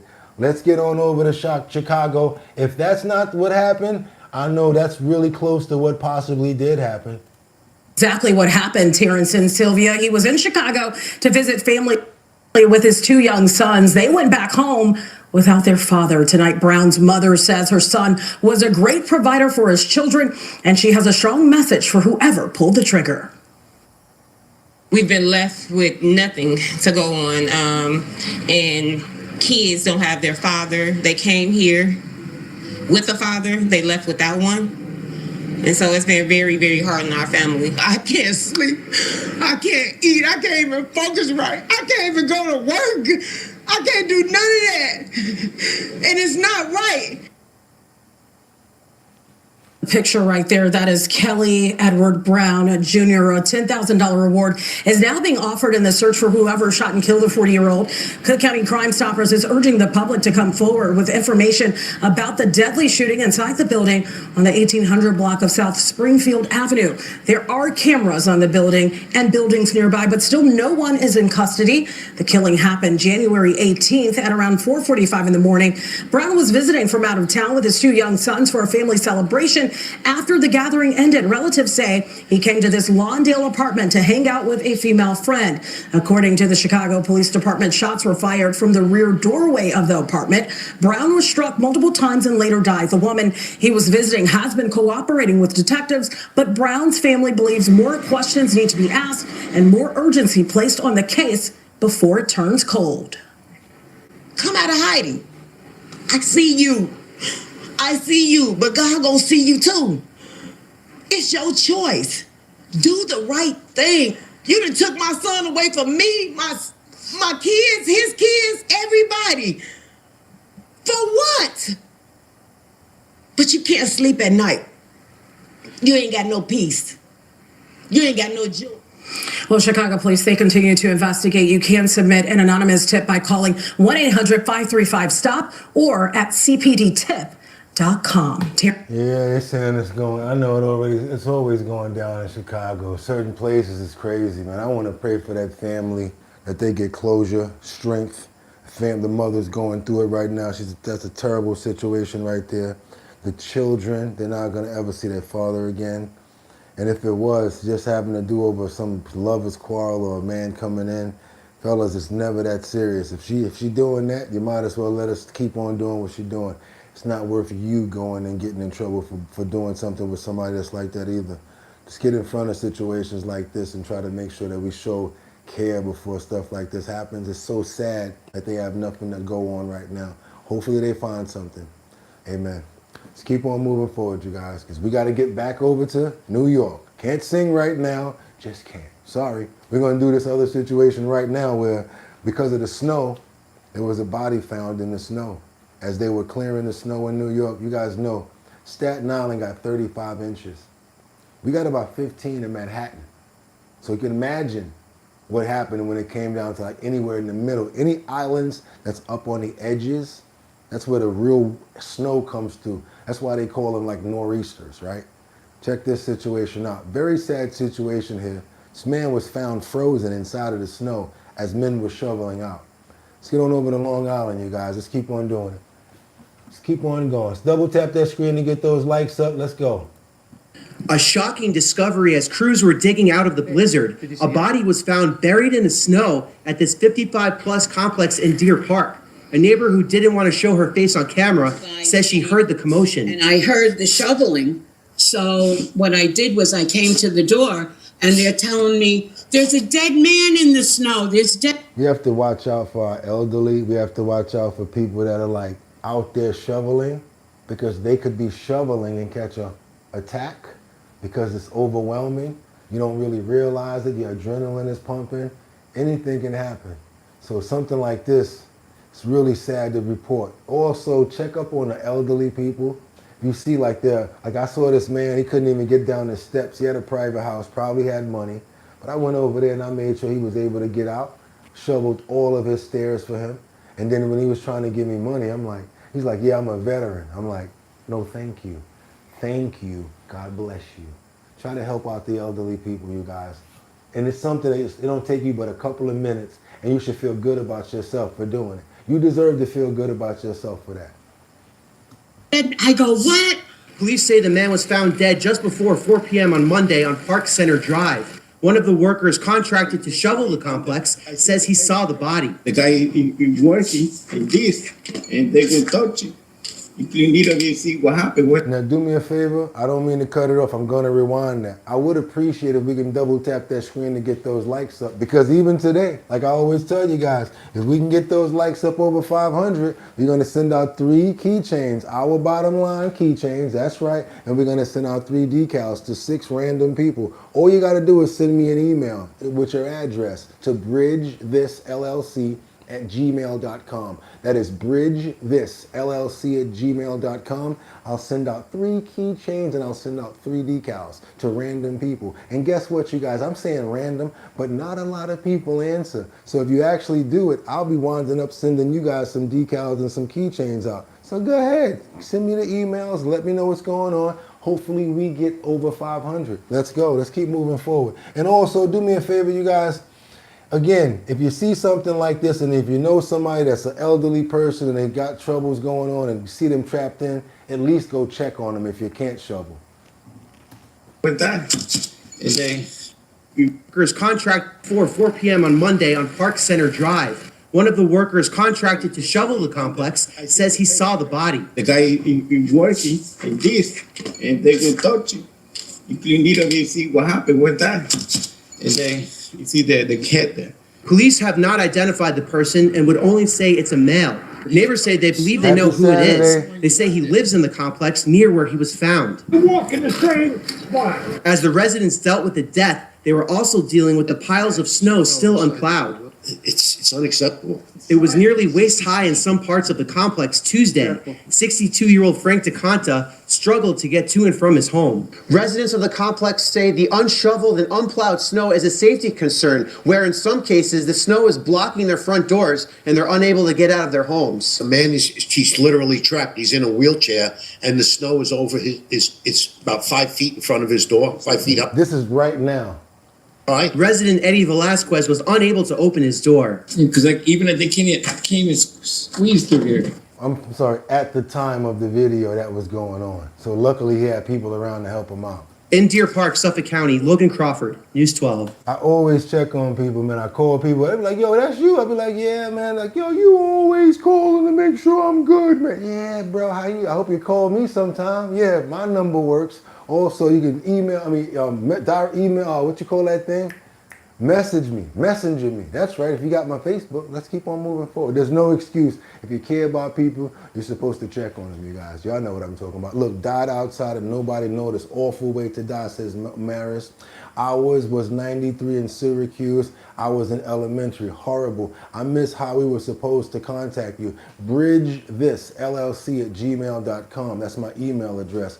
bridgethisllc@gmail.com. That is bridgethisllc@gmail.com. We got 2 tourists that fight off some would-be attempted real snobbers on the road. Do me a favor, when you go out of town, don't be walking around like, Scooby-Dooby-Doo, I'm out here just chilling, Scooby-Dooby-Doo, because guess what they do? When they hungry and they got the fangs out, they come to the tourist areas to try to find that money, money, money, money. And while you walking around Scooby-Dooby-Doo on your cell phone too, because there's a lot of money in getting that. They watch you, they're trying to snatch your stuff. So when you're over in, not really Dubai, but anywhere like, of course, Mexico, Jamaica, certain places, I'm gonna call you out now, Dominican Republic, certain places, you gotta be careful. Don't go to certain hoods because you might get jacked. Be careful how you're walking around too. Sending boo love. Thank you, Vince Rocky Rapolia for the $2 super chat. We appreciate it all over here. I'm wearing 2 collars, but I don't turn down anything. Thank you so much when it comes down to that. Be careful out there when you go out on vacation, you guys, because just in the nick of time, it could happen just like this. And you open that screen up, she's over there, Scooby-Dooby-Doo, where are you? Watch this. An attempted robbery along Lance Road on Sunday was foiled as video of the incident captured the tense moments that unfolded in broad daylight. The incident occurred near a popular guest house. The footage shows a vehicle pulling up along at the gap before an unmasked man exits and awaits the passing of 2 female tourists. Within seconds, he moves toward them and attempts to snatch a bag, triggering a brief struggle beside the parked car. The women resisted, refusing to surrender their belongings as they fought back. Moments later, another vehicle approaches and stops. The driver, said to be a police officer, appears to step out to assist, prompting the suspect to retreat. The robber is then seen jumping back into the waiting vehicle, which speeds off from the scene. Police have since launched an investigation into the attempted robbery. Luke De Freitas, Assistant Commissioner of Police, confirmed that investigators are reviewing the video. Now that's a friend right there. You see this one here? That's a friend right there. Womp, womp, womp, womp, womp, womp, womp, womp, womp, womp, womp, womp. That's what friends are for. Telling you guys, right? She went straight to it like, no, you don't. Footage and pursuing leads to identify those involved. Grab them by that alfalfa. The victim is a French national who was robbed of a chain. In the process, received some minor abrasions to the neck. Fortunately, a police officer was nearby and responded. We presently have in custody 1 suspect. The vehicle depicted in the video is also in police custody, along with another vehicle also associated with this incident. So yeah, they be parking up, you guys. They park up and they watch you guys. When you on vacation, coming off the beach, they be watching you and they be trying to get you. But you saw that? Womp, womp, womp, womp, womp, womp. Get your hands the fuck up off my girl, cause we ain't playing. She was not playing. Get your hands off my friend. Akata, come on over here, damn it. Oh my God, I love the grab body alpha. Wait a minute, Becky with the good hair. We watch all news over here and respect all views. Our goal is to have a civil and good discourse and find solutions. Come have some good vibes and watch the news with us as per our #1 family member. That's right, you guys, liberty and justice. Shout out to Casey right now, you guys, whatever you're doing. Sam Champion, everybody. We got to keep on moving forward to New York. And if I can make it there, I'll make it. It's up to you, but not if you got Mondami as the mayor. because we got that guy the other day that was throwing the ice balls, remember, hit the police officers, and they basically had nothing, no backup, no help. Sad part about it is now they're back and forth. So the suspect that was accused of pelting the police officers, I made a mistake, you guys. He didn't get any charges. He just got a warning. They just slap on the wrist and get him out of here. Hopefully, he doesn't look at this as another chance to do something even worse to the police since they really have no backup. But yeah, we got the suspect here who's been accused of pelting the officers, and now he's been released from custody. After a man accused of throwing snow and ice at police was arraigned and then set free. The judge's decision to release him did not sit well with some people. That's what happens in New York. Joining us with the very latest this morning. What happened? Rosanna and Jerry, no matter what side of the debate you're on, people have been talking about this incident all week long. Guzman Coulibaly walked out of a Manhattan courtroom yesterday on supervised release after... I thought he had to come back to court. No, just supervised release. Prosecutors declined to charge him with assault. The 27-year-old was accused of injuring police officers during a snowball fight in Washington Square Park earlier this week. Instead, the charges were knocked down to obstructing governmental administration, which is a misdemeanor, by the way, and harassment, a non-criminal violation. Police detained Coulibaly early Thursday morning at his home up in the Bronx and charged him with assaulting a police officer. But after reviewing evidence, including social media posts and body camera footage, prosecutors claim they were unable to prove that responding officers suffered any physical injuries caused directly by the defendant's actions. First, you'll hear reaction from PBA President Pat Hendry and then from Coulibaly's lawyer. This was no few kids getting together snowball fight. This was an attack in the on prison the of human, uniform that these police officers wear so proudly every day. Do your boy a favor. Let's get those likes up. I really would appreciate it. Get some more people over here, more education on what we got going on, as well as our health and wellness fitness section about to come up. That's right, you guys. It's about to happen. Let's keep it moving forward. Let's go. Okay. They came after these police officers, pelting them with ice, rocks. The ice was packed with rocks. That's what they were doing. Let me fix what he's saying, because that's not how you do it. Back in the day, we take the ice that's already melted from 2 days ago, because it's hard like a rock, what he's trying to identify it as. You take that ice ball and you fill it with snow on the outside of it. So now it's got a surprise, surprise inside of it. Only thing about us is we never really threw it at each other. Those other guys was throwing it at the bus. I don't know why they was doing it, but that's what they was doing. But these guys decided to put a couple of ice chunks in there and phew, and they were throwing them pretty hard, you guys. It is considered a weapon and a rock when you put a big hunk of ice in it. Come on. Attack? I mean, we've all seen it and we've all seen attacks. We're all New Yorkers. It didn't look like an attack to me. What I saw in the video didn't look like an attack. Did it go a little past, jokes and fun? Was it possibly a little disrespectful to the police? Yes. Coulibaly was taken into police custody after the NYPD released photos of 4 men wanted for attacking uniformed officers with snowballs. Investigators say he was arrested less than 3 weeks ago for... Now you see the smile-like gesture on his face? Yeah. I don't know. I don't think he's going to learn his lesson. And there's 2 ways that this could have went. Since the defense is there saying that, yeah, he probably disrespected a little, went out of his line and disrespected. He should have been a man and stepped up and said, I apologize for what I did. I know that I was wrong for what I did. I'm not gonna ever do anything like this again. I apologize to the police and I respect you guys, and I think that we probably did go a little too far. That would have probably been the honorable, respectful thing to do.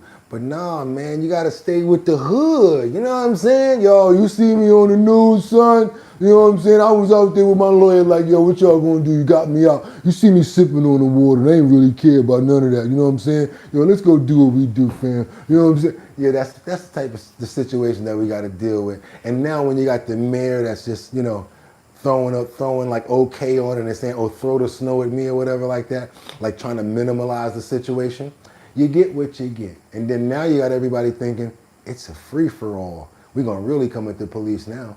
Let's keep on moving forward, you guys. Hopefully that doesn't happen. Hopefully it doesn't happen. We got to get on over to Orlando, where millions were lost. Cops seized over $150 million in gold bars right before it was about to be taken away by scammers.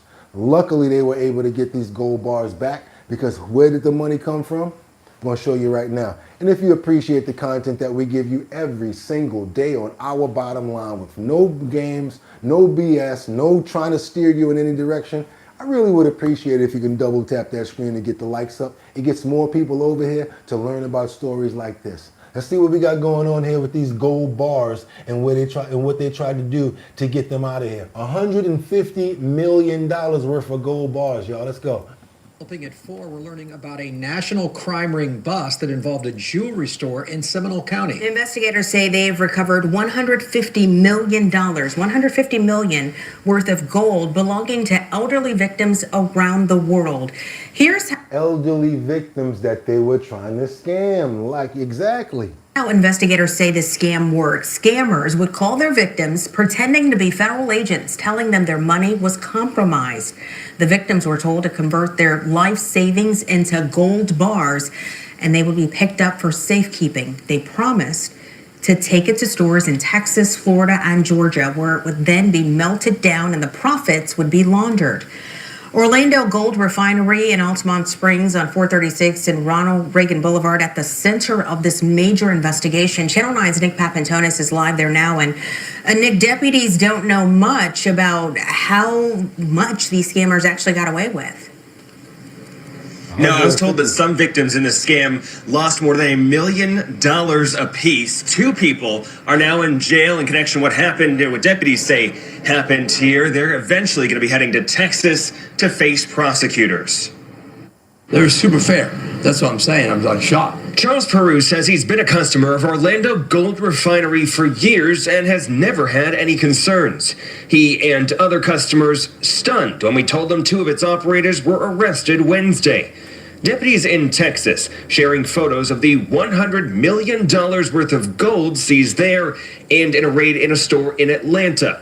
Proceeds, they said, from an organized crime ring. Stealing from the elderly, and they love doing it because they're weak and they don't have security, they don't know no better. Oh, let me put my life savings into crypto. They don't know no better. That's why we really got to look out for the elderly people, because this is what they're doing, y'all. Ripping them off. Aunts, uncles, everybody. Don't be doing nothing to have to do with no crypto or nothing. There's nobody calling you up. And even if it sounds like the family member, call them back on their phone and make sure it's them. Because they be like, oh, grandma, I'm out here hurt. I need you to send me $3,000 in bail money. The only way you can get it to me is by going to get a credit card from one of these stores. Don't go for none of that crap. Let's go. Operating the stores as a front. These are businesses that are set up to launder these proceeds. We know that's why they always gave a fair price when it came down to the people coming in to sell stuff. They didn't want you to leave. They were able to take your stuff and give you a lot of money because they was already doing something in the back door. They needed to cover their asses by keeping their business going. Know that in Texas, we've lost $74.5 million. Collin County, Texas Sheriff Jim Skinner said his investigation began in early 2025. His team already hit a store in the Dallas area last month, seizing $50 million there. He told me 19 people are in custody so far. You are being held on a warrant out of Texas. Timothy Odell and John Timmerman are the 2 under arrest in Florida. Both will remain in jail and face an extradition hearing Friday afternoon. We don't really know anything yet, so we're working it all out. Law enforcement will never, ever call you on the telephone and tell you that you're in trouble and that you can get out of trouble by paying some money. Sheriff Skinner said most of the people in his county have already recovered their money. I talked to him about others who might be victims, especially here in Seminole County and across Central Florida. We talked about how they can potentially get their money back. We're going to cover that portion of the interview and show you his response coming up. You talking about a unique story. How many times do we get to report a story where they actually found the money before the people were able to melt it down and get it out of the country and be able to disperse it? And those people that already had a problem already getting their money back. They are so lucky right now. Whoa, all they got to do is show receipts. Yes, look, they robbed me too. Here, take your money back. You are lucky. But whoa, money got all the way out of your bank account. Could have been their life savings. Don't let this happen to y'all. They're doing so much scheming stuff you wouldn't believe it. I told you, DJI, oh Bugatti, we love your whip, we love your show, blah, blah, blah, blah, blah. Come to find out it was somebody such and such at gmail.com. I'm like this, if you work for DJI, shouldn't you have a DJI email address? Didn't want to email me back for some reason, huh? Let's keep on moving forward, you guys. We got someone that you know and love, and I sure do too. I'm talking about one of the most funniest comedians with an A. I'm serious, I want you to understand this. Female comedian, actress, beautiful person, made a mark on every single one of our lives that ever watched this show. And are you guys ready to go? If you know those words, sing it along with me. Love and marriage,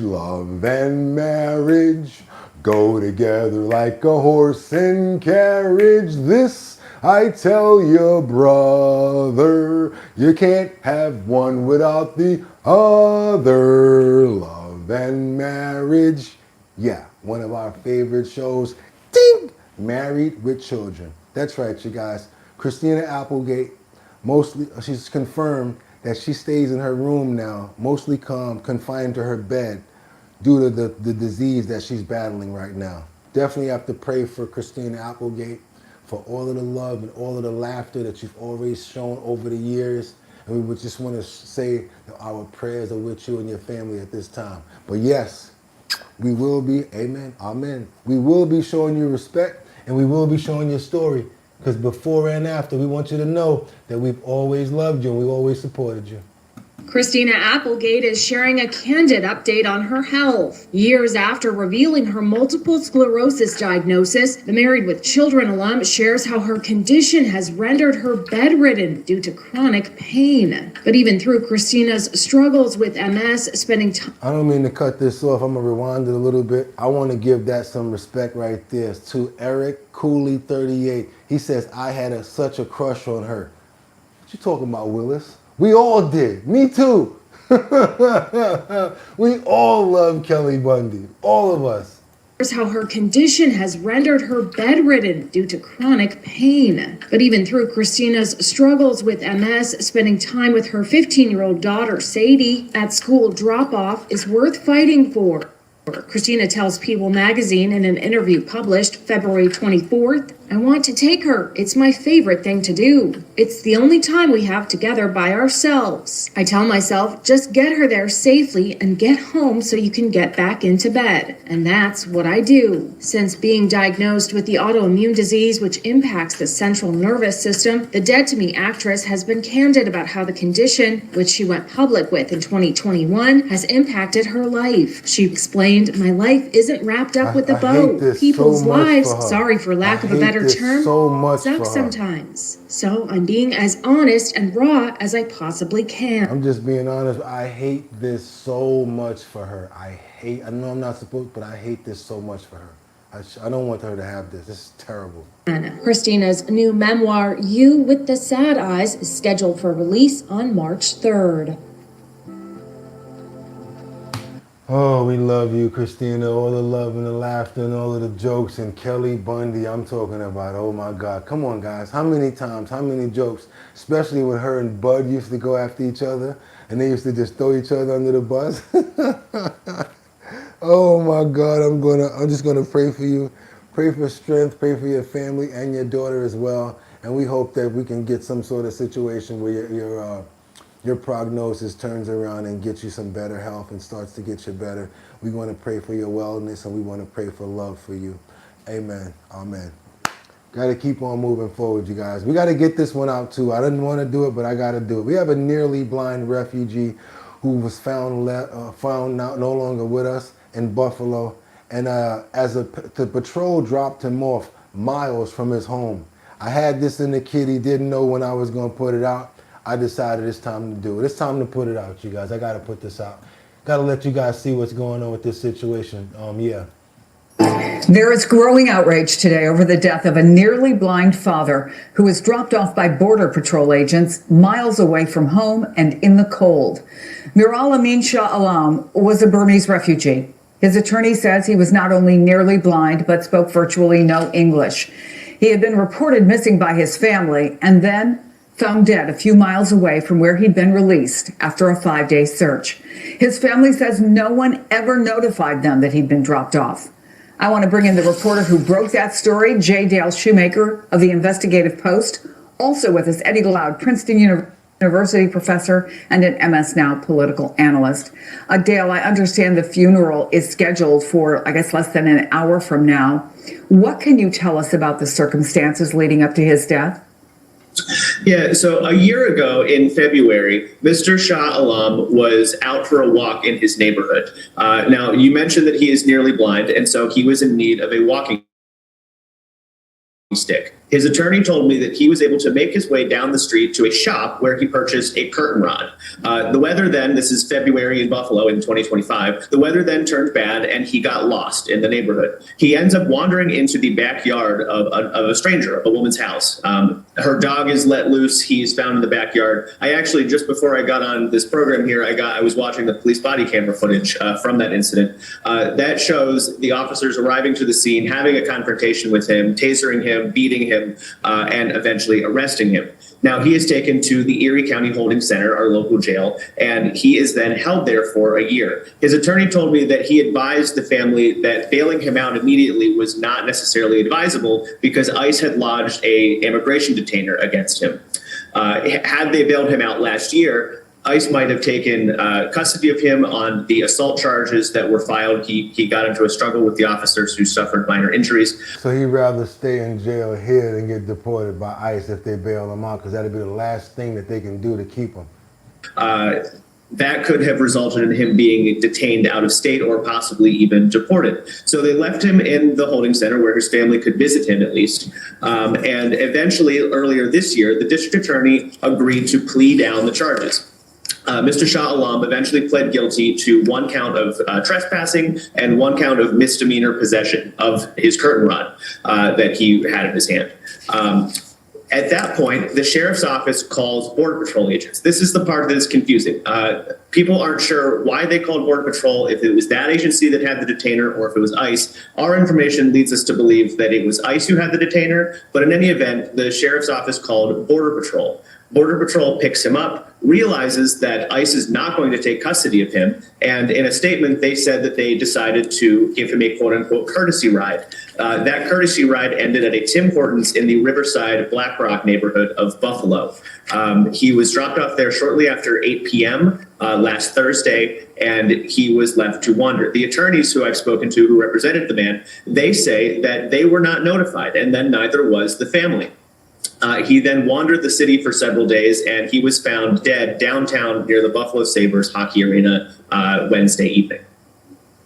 I need women to know that Oh, man, they could have did better. I read somebody's comments, and I said the same thing. I am all for ICE. I am all for homeland protection. I am all for having borders patrols, doing what they have to do.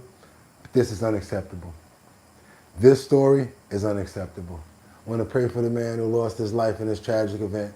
I'd like to pray for the family as well who lost their father, their brother, their uncle in this sad event. The man was partially blind, and he went to buy a curtain rod to walk with, and they arrested him with the curtain rod and had it down as it was a weapon. Just don't understand the way things are going on. I hope that we can get better with this stuff, Lord, please. In Jesus' name, and in the Lord's name, amen. Sad situation right there, you guys. But it was really hard for me to bring it out because I didn't know how I would do it. But I just said, you know what? We've dealt with so much here. You guys can handle this too, and let me know what you guys feel about it and your point. This is a system problem. Rest in peace. Yes, blame the local police for ponding him off. I would say the same thing. McDonald's, we said that, but y'all keep supporting this nonsense. Keep on moving forward, you guys. We got to get on over to a former NASA engineer who files a lawsuit against women after the number 6 assault charges were dropped. I think many more people should do this because you got people out here making false claims and nothing ever happens to them. There were many men that were arrested over false claims of many things that they did not do. And women, the ones that do these necessary things, they get off with no accountability. They don't get any sort of trial or any sort of jail or lockup. Next thing you know, the person is locked up and they say, oh, you know what? He didn't do that. And then the next thing you know, the person get out of jail, but nothing ever happens to the person that blames them. This one here is a little bit different. We got a former NASA engineer. He's filing a lawsuit against women after their charges were dropped. Let's keep on moving forward, you guys, and I got to be careful with certain words.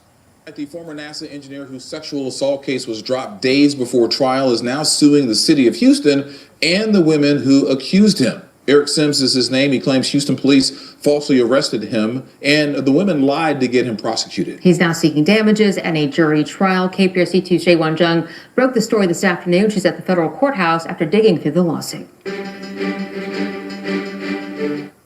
The criminal case is behind him, but Eric Sims says the damage isn't. Now the former NASA engineer is asking a federal jury to decide what that cost him.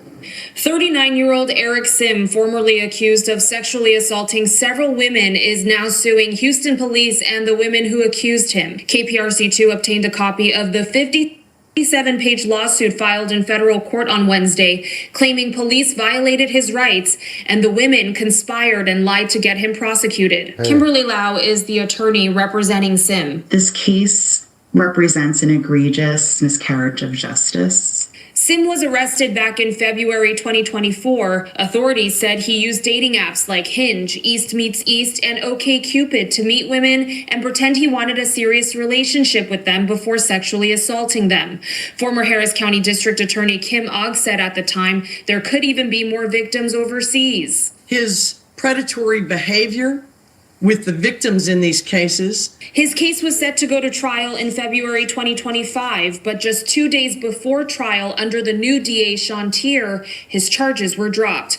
Prosecutors stating there wasn't enough evidence. They were sitting on exonerating evidence of Mr. Sim from day one. Sim's lawsuit claims detectives ignored contradictions in witness statements and failed to turn over evidence to prosecutors that could help clear him. He also claims the women created a group chat and conspired to get him prosecuted. Is he claiming all of those women lied to police?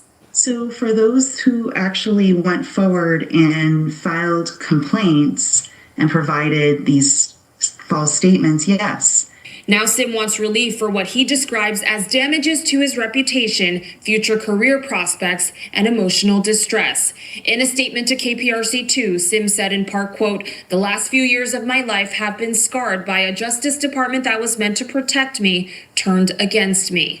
Once you get a label like that, if you didn't do it, even if you did, it follows you forever. Once people think you got something like that on your jacket, they're not even going to give you the chance of the light of day to try to show yourself, because anything you say, they're going to think you're lying. So I don't know if this is a true situation. They should have probably continued to prosecute. I want to be honest with you. They probably should have continued to prosecute. But if it's anything like what the lawyer stated, she stated that they had information from day one that he was innocent.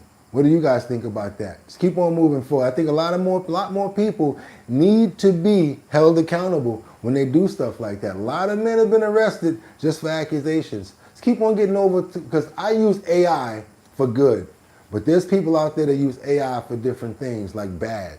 There's scammers out there that's using it. There's many different people in different ways to use it. Check this out right here, you guys. You got to be careful, because now you got to watch out for your mail in these AI scams. Check this situation out here right now. Do your boy a favor, double tap that screen. I'm going to show you guys U.S. mail, also a target of AI scammers. Officials are warning right now. Yes, guys, the mail. I'm going to show you how they're doing it. Let's keep on moving forward. Let's go. Intelligence is giving fraudsters an edge, and it's draining Americans' wallets. Yeah, federal postal inspectors taking action to help protect consumers. Casey Cron is live in the South Loop with more. Casey. That's right, John and Scott. The FBI typically leads cybercrime investigations, but the United States Postal Inspection Service plays a key role too, because sometimes a scam will start online, but a fraudster will end up asking you to send money through the mail. If you're getting attacked from all different directions when it comes to scammers trying to reach you, AI is making fraud look more real than ever. 1 in 5 people fall victim to online scams. Last year, Americans lost $12 billion because of it. Really seeing those romance scams, investment scams, cryptocurrency scams, impersonation scams. Those are really some of the ones that we're seeing a lot lately. With National Consumer Protection Week around the corner, Inspector Eric Shen, who leads criminal investigations for USPIS, is reminding us how to spot red flags. They have apps right now. If you take a picture of somebody, you can put it in the app and it'll make a whole video of them kissing somebody, hanging out with them, being intimate with them in a few seconds. So they also have apps where, hi grandma, it's me. Yeah, I'm in jail right now. I don't want you to call mom and tell on me. I need you to send me some money. And it sounds just like your grandson, because they'll call your grandson just to get him to talk for a minute, just to get the voice to be cloned through AI and then use it. Be careful. Part of the fraud scheme, whether you get it via text, email, other than mail is still a part of it, meaning the scammers will still utilize the mail, whether to continue that communication with you, send you things, and then also the big thing is they want you to do is send them money. The Postal Inspection Service doesn't only get involved when fraudsters impersonate them, but it is one of the scams they deal with. So beware of those suspicious texts and emails claiming that your package is delayed. Sometimes the scammer even provides a fake tracking number. The post office will never text you to tell you your package is running late and you have to pay extra money for it. And if you do get one of those texts and you are expecting a package, reach out to the post office. Go there in person or call or go to USPS.com. And They have people, I done had somebody send me a check before. I done went to the check cashing place, thought I was cashing that check. They was like, I'm sorry, sir, this check ain't no good. I'm telling you. And research on your own. Do not click on that text. Whether or not you fall for it, officials want to hear from you. Do not feel ashamed. Report it. Go to USPIS.gov/report. Report the incident. Save any kind of communication you have with the scammer. Save any kind of bank documents. Contact your bank to try and stop those payments if it hasn't already gone through. The sooner you're able to get a hold of the postal inspectors, the sooner we're able to help as far as investigations and potentially even getting some of that money back. Yes, we talking about scammers today. I want you to put your elderly family on point. Make sure that they know what's going on. 2026, AI is not only being used for good, it's being used for everything, you guys. I'm talking about everything. Let's get on. Let's keep on moving forward now. We got this security guard who was caught on video threatening to call who? Doom, doom, doom, doom, doom, doom. Doom, doom, doom, doom, doom, doom, doom, doom, doom, doom, doom. Ice, ice, baby. Get him! Do you think that's wrong? You walk up on somebody, you know, you're trying to take care of the situation, and the next thing you know, you say, I'll call ICE on you. I don't know. What do you guys think about that? Let me know what you think about this. Let me check this clip out right here. Let me know what you think about this right here as the security guard is caught on video threatening to call ICE on some concert goers at the SoFi Stadium. New at 4 o'clock, caught on video at SoFi Stadium, a security guard threatening to call immigration enforcement on a group of concert goers. And Advertise News has obtained that video. Mark Corder-Robles is now live in the newsroom to tell us what stadium management is saying about this. Mark? Yeah, David and Colleen, good afternoon. The heated dispute, it was caught on video, as you mentioned. It's getting a lot of attention. It happened during a concert at SoFi Stadium when a security guard is heard in that video threatening to call immigration agents on a group of Latino concert goers. No los dejan entrar. Oh, she said that she's Well, the incident happened last Friday during a Los Spookies concert. The video was then posted to TikTok. It's unclear what the initial disagreement was about, but there's roughly 2 minutes of video leading up to that moment when the woman then threatened to call ICE, directing the comment at the group of concert goers who appear to be Latino. Hollywood Park says it does not tolerate that type of behavior and tells us that the woman seen in the video will no longer be working events at Hollywood Park. That includes SoFi Stadium.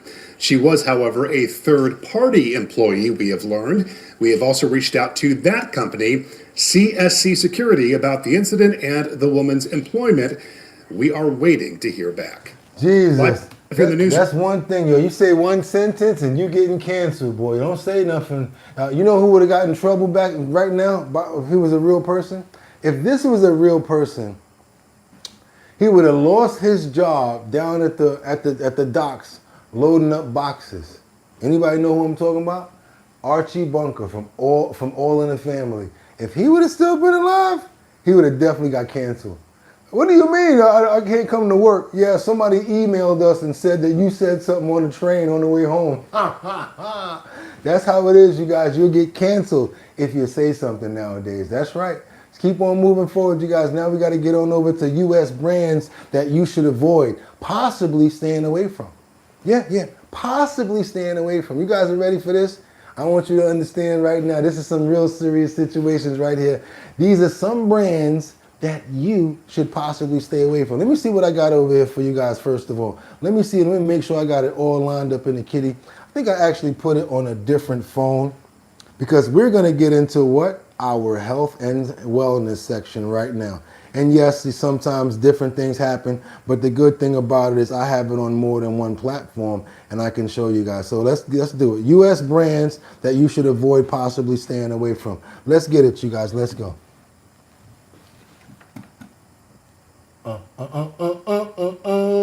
U.S. snack brands. And it's not just one reason. There's going to be a few reasons here, you guys. We like to try to mix it up. Sometimes we do like gardening. Sometimes we may get into something that has to do with actual physical work. But we want to bring it back to products that we need to look out for. Let's keep on moving forward. Check this out. It's 8 U.S. snack brands that you must avoid. Check this out. Not must, but I don't like to say that because I don't want to get in any trouble. But think about the promotions, the advertisement that they do for these brands, and how much people actually buy these brands. So I ain't trying to get in no trouble with Doritos. You know what I'm saying? Or the snack that smiles back after we find out that it don't really smile back. Let's keep on moving forward, you guys. Let's go. Every state in this country, there are snack brands filled with ingredients that have been banned in dozens of countries around the world. We are talking about chemicals linked to cancer, dyes connected to behavioral problems in children, and preservatives so controversial that the European Union will not allow them anywhere near food. So what happens is the European Union, they cook and they make a certain type of food for them because they have certain types of criteria that they adhere to. In the United States, ours are a little different, so they just feed us basically anything. Much different food than what goes overseas in these snacks. We're talking about many different products. And again, I'm not going to go out on a limb right here and say any names. I ain't trying to get sued. I'm going to let them say it. Let's go. And yet in America, these products are not just legal. They are some of the best-selling snacks on the market. What makes this worse is that many of these companies know exactly what they are putting in their products.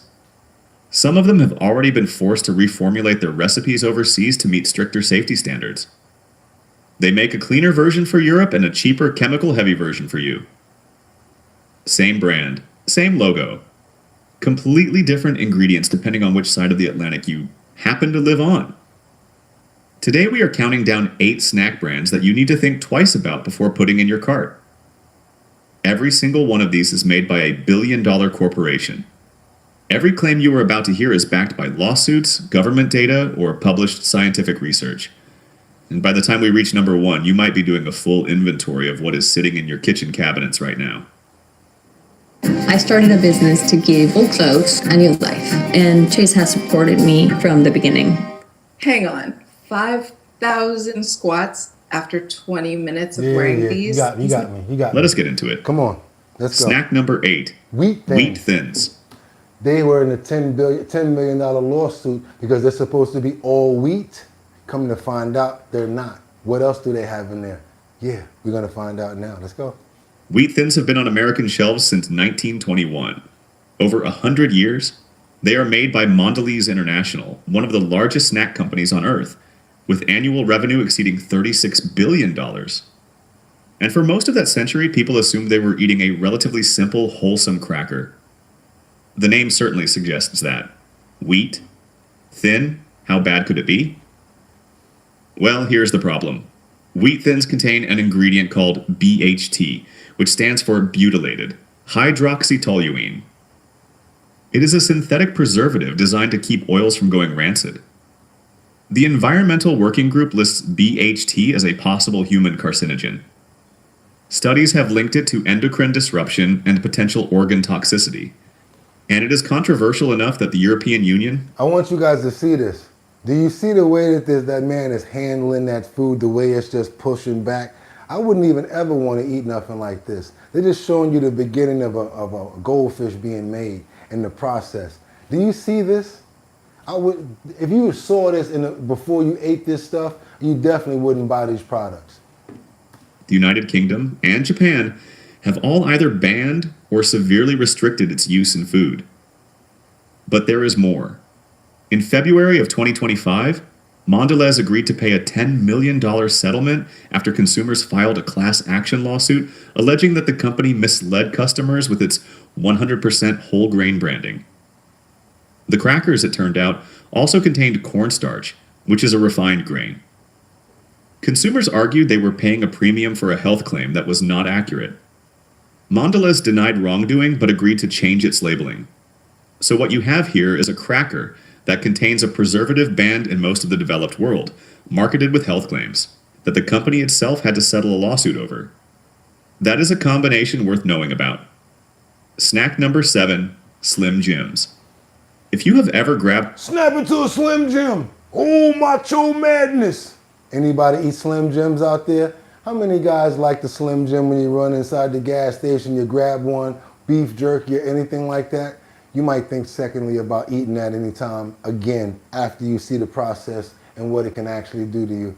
Let's keep it moving, you guys. Pay attention, let's go. And I'm not telling you what not to eat anymore. I'm just telling you, I'm showing you what has been proven and what are in these products. And you have the determination on if you want to keep on purchasing and consuming them. Let's keep on moving forward, you guys. Double tap that screen and get those likes up if you appreciate the content you're getting right now. This is our health and wellness section. Thank you so much. Let's go. Grabbed one of these at a gas station checkout line, you are not alone. Slim Jims are one of the most recognizable meat snacks in the country. They are made by Conagra Brands, a Fortune 500 company, with annual revenue north of $12 billion. But what exactly are you putting in your body when you tear open that bright yellow wrapper? The ingredient list tells a story. Slim Jims are made with beef, pork, and mechanically separated chicken. If you are not familiar with that term, mechanically separated chicken is a paste-like product created by forcing bones with attached meat through a sieve or similar device under... Bones with meat glue, forcing it through a sieve. That's what people are eating. Bones, not even really the meat, just the extras that's on it. Just the bones, the cartilage, and all of the nasty stuff. Keep on. With annual revenue north of $12 billion. But what exactly are you putting in your body when you tear open that bright yellow wrapper? The ingredient list tells a story. Slim Jims are made with beef, pork, and mechanically separated chicken. If you are not familiar with that term, mechanically separated chicken is a paste-like product created by forcing bones with attached meat through a sieve or similar device under high pressure. The result is something that barely resembles the chicken you picture in your head. Then there is the sodium nitrite. This is the preservative that gives processed meats their pink color and extended shelf life. A 2022 medical review published in a peer-reviewed journal found that food additive nitrites were associated with an increased risk of certain types of cancer. The World Health Organization has classified processed meats as a Group 1 carcinogen, putting them in the same category as tobacco smoking and asbestos when it comes to the... Putting them in the same category as tobacco smoking and asbestos. Carcinogen is what they've been classified as. I'm not telling you not what to eat, but yeah. Snap it to a Slim Jim! Strength of evidence linking them to cancer. One standard Slim Jim stick can contain around 590 milligrams of sodium, which is roughly 25% of the recommended daily intake in a single stick. These billion-dollar companies just choose not to go that route, because cheaper ingredients mean wider profit margins. And as long as American regulations allow it, they have no incentive to change. Snack number 6, Goldfish crackers. It's just crackers. It's the snack that smiles back. Can't nothing be wrong with goldfish. Almost worse than the damn beef sticks. Let's keep on going, y'all. Hope y'all appreciate the content that we continuously bring to you. Many different types, many different categories, but it's all because of our health and wellness. Trying to put some fat on our brains so that we make sure that the food that we're taking in is not killing us. Why not spend those dollars on better food to make sure that we have good and better snacks? Like pink salt, things that have pink salt in them, things that have no sugar, and it still tastes good. Find alternatives. We have them out there. Let's go. They are the snack that smiles back. That is the tagline. Your kids probably love them. Your grandkids probably love them. Goldfish crackers are everywhere. They are made by Pepperidge Farm, which is owned by the Campbell Soup Company, another major publicly traded corporation. And for years, the packaging has proudly claimed that these crackers contain no artificial flavors or preservatives. That claim is now the subject of multiple class action lawsuits. In January of 2024, a consumer in New York filed a lawsuit alleging that goldfish flavor blasted crackers contain citric acid, which the FDA recognizes as a chemical preservative. The lawsuit argued that the no artificial preservatives label was false and misleading. Pepperidge Farm tried to get the case dismissed, but in March of 2025, a federal judge ruled the case could proceed, finding that the plaintiff had demonstrated the claim could reasonably deceive consumers. Then in October of 2025, a second lawsuit was filed in Missouri, making essentially the same argument. The pattern is becoming clear. Consumers are reading labels more carefully, and they are discovering that the health claims on the front of the package do not always match what is listed in the ingredients on the back. And these ain't Archie Bunker Twinkies. These are the new Twinkies of now. You guys, I better not ever hear about you eating a Twinkie ever again. I'm just going there. I'm going there on that one. Let's go. Let's get it. Keep going. Snack number 5, Twinkies. The golden sponge cake with a creamy filling. A genuine piece of American food history. And also a product that multiple countries have decided their citizens should not be allowed to eat. I used to love them. Let me get that sentence back because I made a mistake and I got in front of your sentence. I want them to hear that sentence right there. What about other countries? They are discovering that the health claims on the front of the package do not always match what is listed in the ingredients on the back. Now, if you like this kind of content and you want to keep learning about what is really going on with the food in your kitchen, take a second to hit that subscribe button. We put out new investigations every week, and the more subscribers we have, the harder it becomes for these companies to ignore what we are reporting. I rewound it so we can get it back again. All right, let us keep going. Snack number 5, Twinkies. The golden sponge cake with a creamy filling. A genuine piece of American food history. And also a product that multiple countries have decided their citizens should not be allowed to eat. Twinkies are currently owned by J.M. Smucker Company through their Hostess Brands division. The company has annual revenue exceeding $8 billion. That's all they care about. And the reason Twinkies face restrictions overseas comes down to 3 ingredients working together in a way that raises serious red flags. First, there is yellow number 5, also known as tartrazine. Imagine being able to build anything. No, we want to know what tartrazine is. Come on, get the hell out of here. Come on. This is a synthetic food dye that has been linked to allergic reactions and has been associated with hyperactivity in children, according to research published in The Lancet. Second, there is high fructose corn syrup, which has been the subject of decades of scientific debate about its role in the obesity epidemic. And third, there are hydrogenated oils, which are a source of trans fats.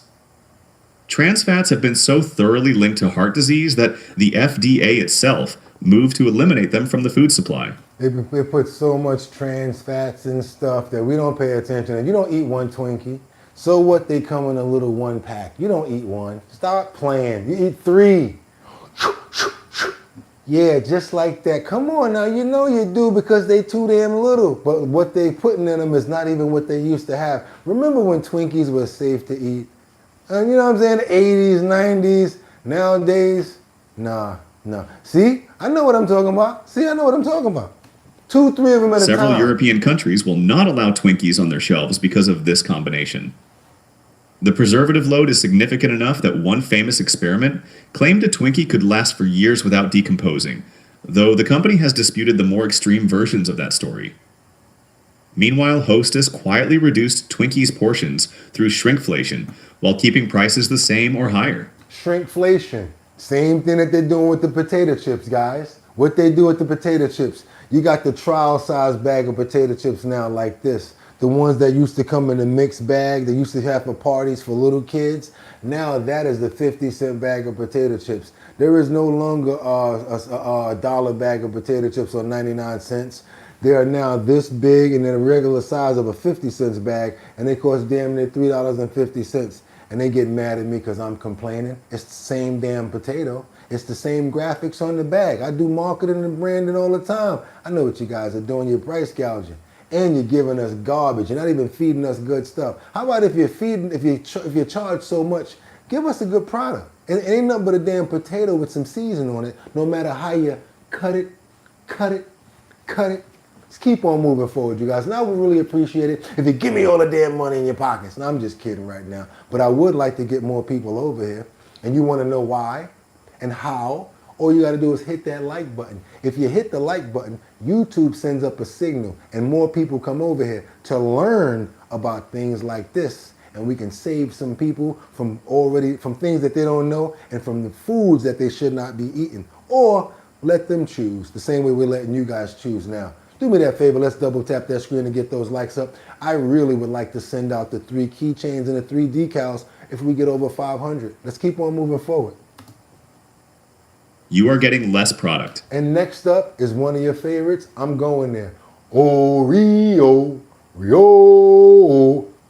cookies, double stuff. Now watch how they're not really giving you the double stuff. Come on. With the same controversial ingredient profile at a higher cost per ounce. That is the trifecta nobody asked for. Snack number 4, Oreos. The world's best-selling cookie. Thanks for the jewels, guys. Mondelez International, the same corporation behind Wheat Thins, generated over $36 billion in revenue with brands like Oreo leading the charge. They are in virtually every grocery store, convenience store, and vending machine in the country. Don't do it. Your parents grew up eating them. You grew up eating them. And now your children are eating them. That generational loyalty is worth billions to Mondelez, which is exactly why the problems with Oreo deserve your attention. We learned this by pasta. Just because the company gets sold to another company does not mean that they're going to hold the product up to the same standard.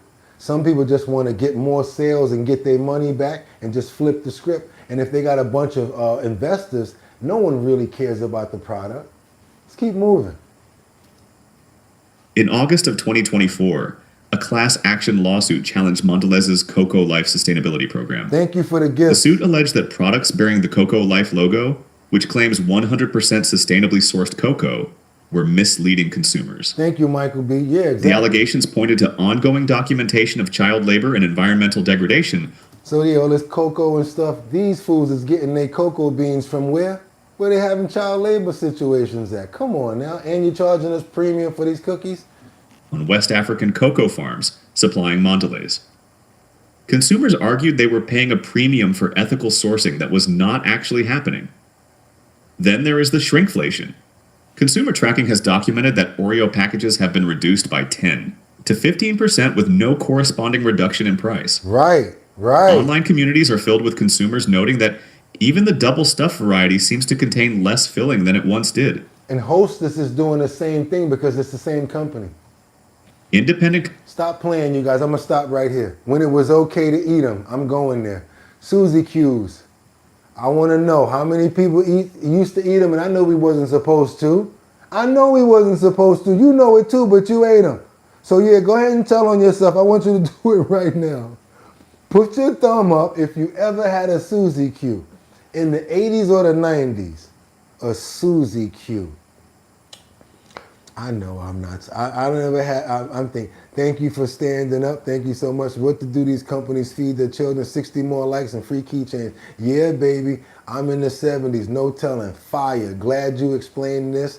I see some thumbs up. I don't want to. What you don't want to tell on yourself, Terry? Come on, Terry. I need you. This is when you're supposed to step up. I need your back so I don't look crazy. I need somebody to tell their truth and say they had a Susie Q. Yeah. Look at the Pink Ranger. I ain't mad at you. There you go. Pink Ranger movie, I know what you're talking about. I ate Little Debbie brownies, now I'm considering my decisions. I miss Susie Q's.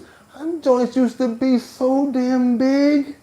Suzy Q's used to be so big, you bought a Suzy Q, and even if you was a little kid, you couldn't eat both of them. You couldn't eat both of them back in the day. And oh my God, that chocolate with that frosting inside.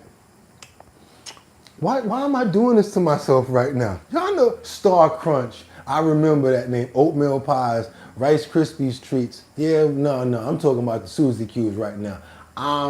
See, look, Luigi said they were big. You know what I'm talking about? I used to love Suzy Q's. I used to love them, especially after, what? Let me see.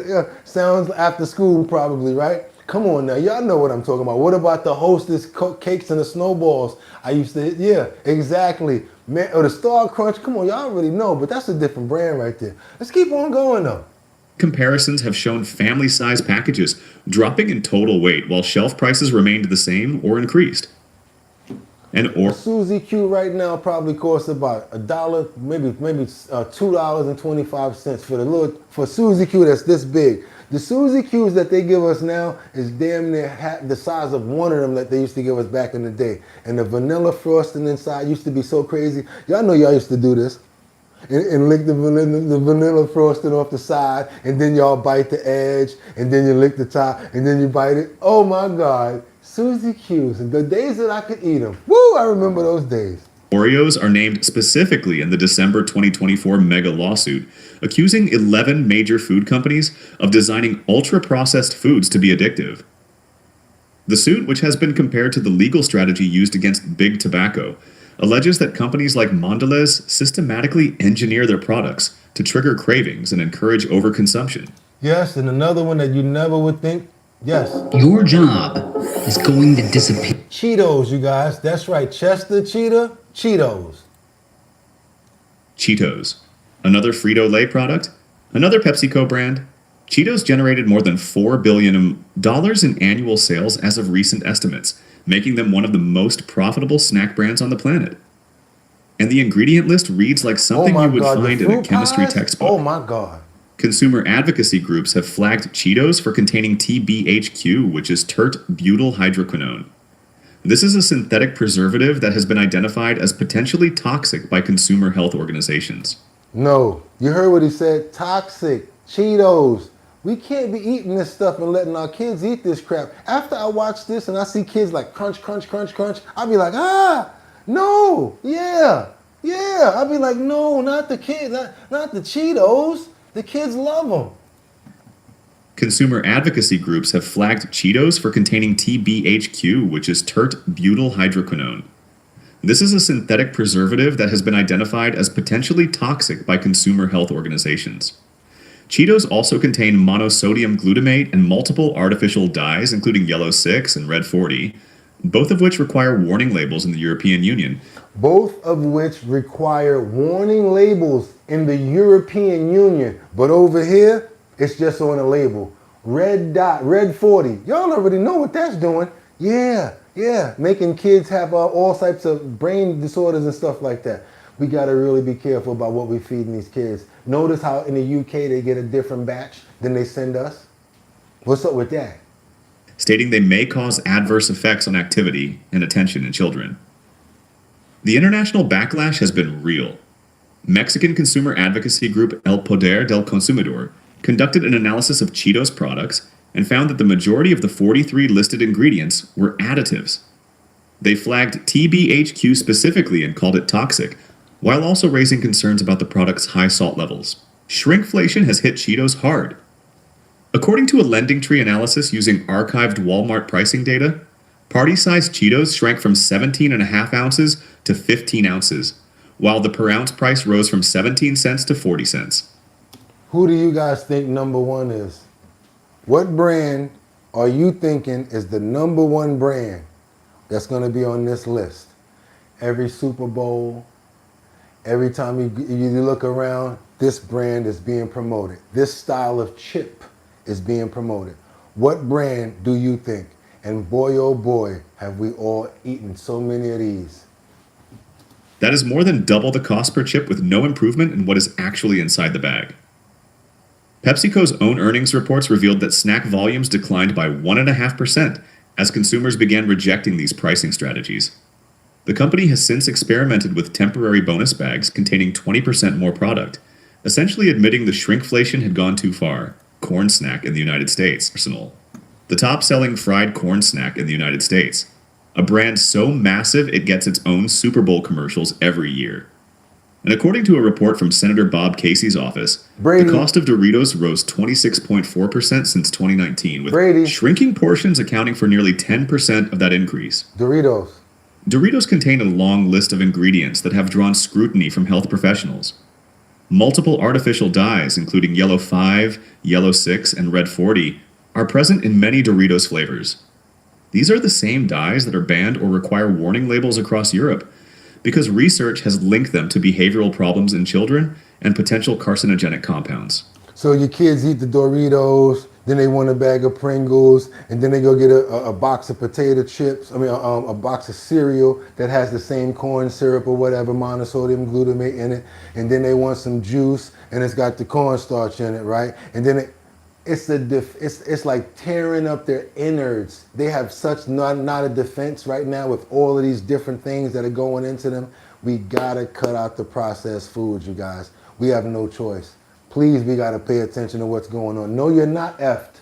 Change your diet. Start getting more better green leafy vegetables and stuff like that in your diet. Drink water. Make sure it's the right water. Clean yourself out for a little while. Start to build back up off the good stuff. Do the best that you can, but watch out for them kids too. And not only that, we have to fortify ourselves and our children. So what we eat is our foundation, just like the foundation of a building. It tastes bad or whatever like that sometimes, guys, but sometimes we just gotta grin and bear it, or not have the sugar, not have the candy, not have the crackers. You'll feel better in the long run. Let's keep on going. In December of 2025, the city of San Francisco filed a landmark lawsuit against 10 major food manufacturers, and PepsiCo was named prominently. The suit accused these companies of knowingly engineering addictive ultra-processed food products and fueling a public health crisis. Doritos was specifically cited among the products at issue. The lawsuit seeks to prevent deceptive marketing and require consumer education about health risks. Frito-Lay has also been hit with a $36 million fine in Turkey for allegedly pressuring retailers to keep competing snack brands off their shelves. They do that, and what Coca-Cola does it as well, because they have such a strong presence on the shelf. They be like, you better not let that other product come here to get me. You're not going to get the Coca-Cola, or we're going to pull everything out. So store owners do stuff like that. Okay, we can't take you because of that. Let's keep on moving forward, you guys. Let me ask you a question. How many of you like tarts? How many of you like Pop-Tarts? Well, guess what? Numero uno when it comes down to this. I hope you're not feeding them kids them Pop-Tarts, because after this, you're going to go right in the kitchen and throw the whole box away. Let's go, you guys. Let's double tap that screen and get those likes up. I would appreciate if you show me some love by double tapping that screen and getting the likes up. And give me all the money in your pockets. No, don't do that. But if you have not subscribed yet, that'll be cool. Become a member of the channel, because we do this every single day. We do research so that you don't have to. But I appreciate if you start to implement some of this stuff, because I think that it's going to help us to get stronger as a nation. Let's keep on moving forward, you guys. Let's go. You own a corner store or a super chain. Snack number 1, Pop-Tarts. And here we are. The number 1 spot goes to a product that has been a staple of American breakfasts and snack time since 1964. Pop-Tarts are now owned by Mars Incorporated through their acquisition of Kellanova, making this the product of one of the largest privately held companies in the world. Pop-Tarts contain a chemical cocktail that reads like a warning label in itself. Start with TBHQ, that same synthetic preservative found in Cheetos, which has... Keep putting the same TBHQ. This one, that one, the carcinogen. So that means that as they compile in our bodies that are not made up for this, then we start winding up with what? CANCERs. All sorts of ulcers and many different sorts of problems, inflammation, because they're putting stuff in the food. We got to just get rid of the ultra processed. You look at that ingredients, if it's reading like a dictionary, I don't even want it. Straight up and down. It's been linked to liver enlargement and neurotoxic effects in animal studies. Whole Foods Market has banned TBHQ from every product it sells. Then add red number 40, yellow number 5, yellow number 6. And in some flavors, blue number 1 and blue number 2. Thank you, Rose. I appreciate that. Thank you. I really appreciate that for the subscription. I appreciate that. And this is all I'm about, y'all. I want y'all to know what's going on. And y'all find out some stuff, tell me too. I want y'all to put me on. 5 artificial dyes in a single product. Put me on the stuff too. These are not theoretical concerns. A 2007 study published in The Lancet, one of the most respected medical journals in the world, conducted a controlled trial and concluded that artificial food dyes have adverse effects on the behavior of children. That study led the European Parliament to mandate warning labels on any food containing these dyes. But not in the US. But the UK, they got to put warning labels. Could you imagine you going to buy some food or a box of Drakes or a box of cookies and they got a warning label on it? You're not even going to buy it. That's why they don't do it over here. And for products made specifically for children, the use of food dyes is outright banned across the European Union. Pop-Tarts also contain palm oil, which raises environmental and ethical concerns, and soybean oil, which according to the USDA is derived from genetically modified soybeans 94% of the time in the United States. 8 of the ingredients found in Pop-Tarts are banned by Whole Foods Market, according to a 2025 analysis by Ingredient Inspector. And here's the part that should make every American consumer angry. If that's real, I'm going to say it. I want to say it if it's official. Lisa, spleen and liver cleanse help reverse. Spleen and liver cleansing helps reverse. Okay, I want to know about that. Thank you so much. Blame it on the lobbyists. We can't let Michael not be seen right there because you're right about that because that's how it gets in with the money coming from the lobbyists. I'm going to make some Pop-Tarts from scratch this morning now. I don't blame you. I don't blame you. Mars already makes Pop-Tarts without these ingredients for European markets. They know how to do it. They have the technology, the supply chain, and the formula. They simply choose to sell you the version with the cheaper, more controversial ingredients, because American regulations allow them to. Pop-Tarts are banned outright in Norway and Austria. They require warning labels across the European Union. And yet in America, they sit in the breakfast aisle, often at eye level for children, marketed with bright colors and cartoon characters. That is not an accident. That is a business strategy. And it works because most consumers never flip the box over and read what is actually inside. When the FDA revoked authorization for red dye number 3 in January of 2025, it signaled that even American regulators are starting to catch up with what the rest of the world figured out years ago. But the pace of change is slow, and until it accelerates, it falls on you to protect yourself and your family. So what? Yeah, y'all. I went all the way to number 1. I'm not playing around. We ain't do nothing where we're going to have to go see the rest of it later. But you know what I'm going to do, right? You saw it here. If you want to go see it again, you know what I'm going to do. I'm going to tell you it's in the link in the description. Every single one of those brands are in the link in the description. And I'm going to tell you the name of this right now, just in case you want to write it down. I'm going to tell you right now, it's 8. That's right, 8 U.S. snack brands that you must, they say must. I'm going to say you should avoid because I ain't trying to get in no trouble. U.S. snack brands that you should avoid. But they wrote, like I said, 8 U.S. snack brands that you must avoid. The name of the channel on YouTube is The Hidden Menu. That's right, T-H-E, Hidden Menu. I want you guys to be able to make sure that you learn what those ingredients are and start to look in other products to see if they're inside of those ingredients. Because the last thing we need to do is dodge it in one area and get caught in another. We got to start reading labels. Bottom line. Jordan, thank you so much for the $5 super chat. Thank you so much. I appreciate you. King of the Mountain. There you go. Shorts. Every main brand is bad.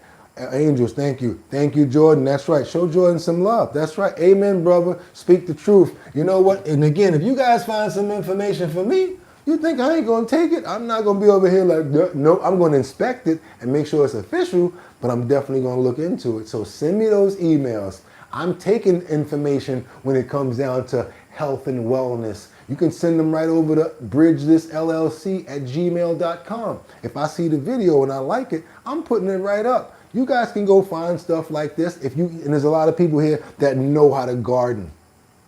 There's people here that know how to find organic seeds.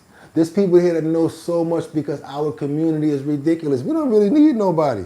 We need to start utilizing our community for stuff like this so that we can get better. I'm doing my part, I hope. by bringing this information to you guys, by getting it out there so that we can be a community and start talking about it. And then we can move forward and get better with ourselves. I was in a coma. Damn, thank you and God bless you. So happy that you got out of that. This is why I subscribe. Okay, I will do. Well said. No, I like that #1 spot. And that's where we at. We're going to stay on the #1 spot too. Because we are the #1 show on YouTube. Ain't nobody messing with our bottom line from 6 o'clock until we done. And I don't even want to hear about nobody else. And yes, you guys, bridgethisllc@gmail.com. That's bridge, bridgethisllc@gmail.com. You know a lot of stuff. You know carpentry. You guys know nursing. You guys know a lot. We need it. We want it. Let's keep on moving forward. Any information, we appreciate you. We're family now. Let's go. Now we got to get on over to this one situation that I don't know if they did start a GoFundMe already. I'm going to look into it. But I'm telling you right now, it makes no sense. 84-year-old lady. She's seeking a job. She wants a job. She needs a job because she owes $8,000 in SNAP benefits because of a clerical administrative error. They took her paperwork, looked at her stuff and said, okay, you're eligible for food stamps, SNAP benefits. They started giving it to her for over a year. Now, they said they made a mistake and they want her to pay back $8,000. She's 84 years old and she says she's looking for a job. It don't get no worse than this.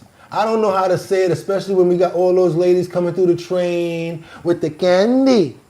And they from illegal countries and all of these places all over. And they ain't never been here a day in their life, never even paid taxes, which that lady did. But she can't get no food stamps. Let's keep on moving forward, you guys. And she got to pay back $8,000. Opening your mail to find a bill for Houston.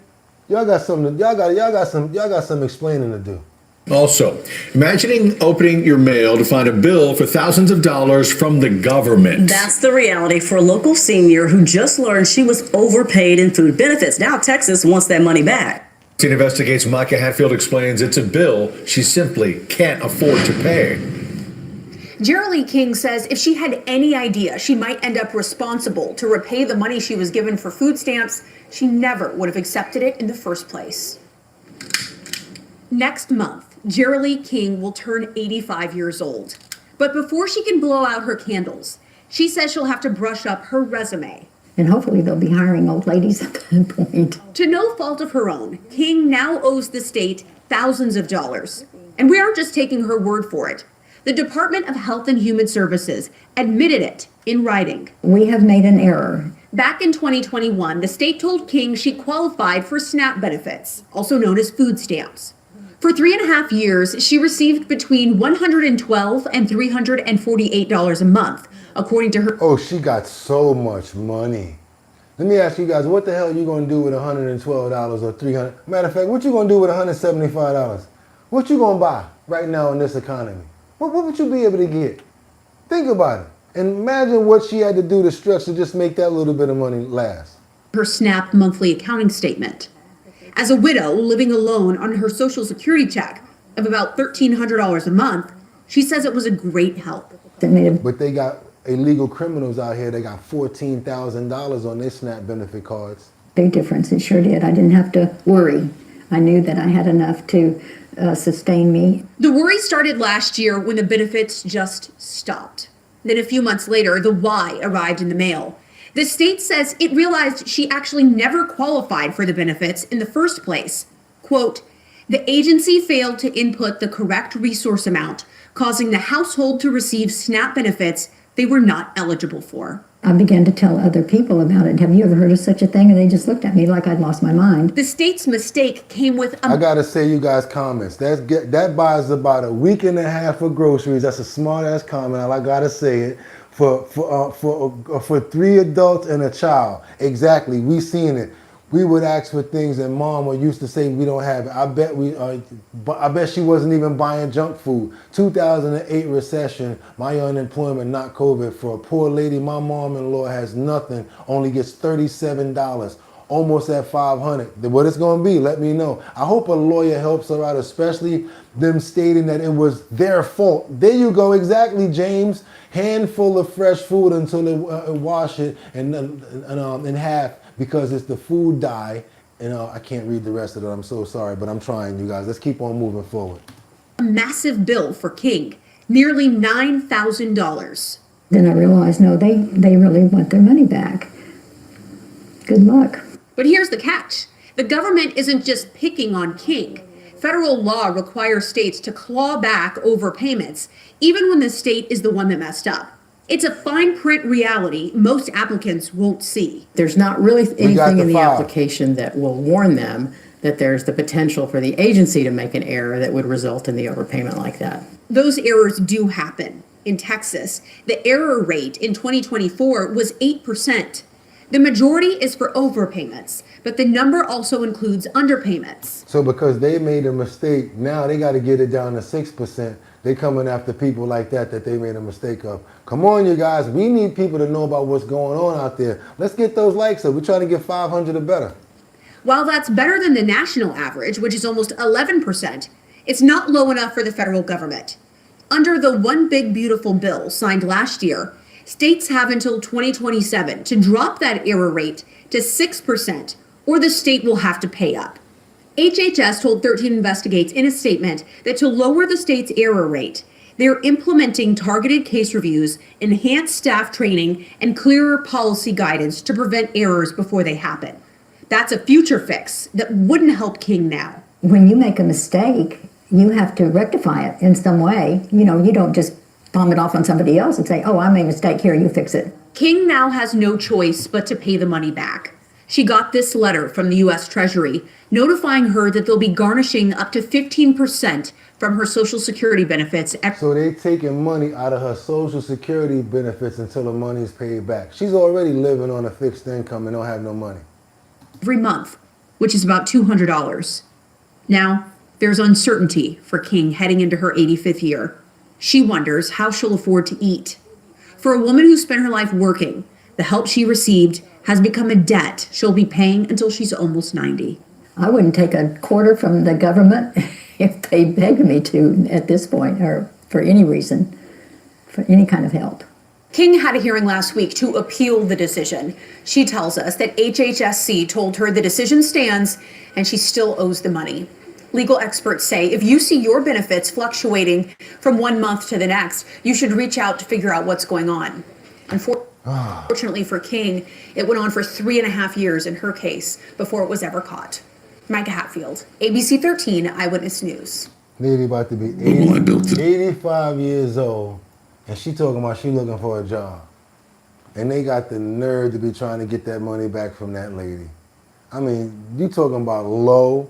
That's low, right? They got to look at each case. These are some real criminals. If she owns a home, they're going to come after her. Okay, I see what they're trying to do. Damn it. For overpayment, don't they charge interest also? Yeah, right, Lisa, I'm in.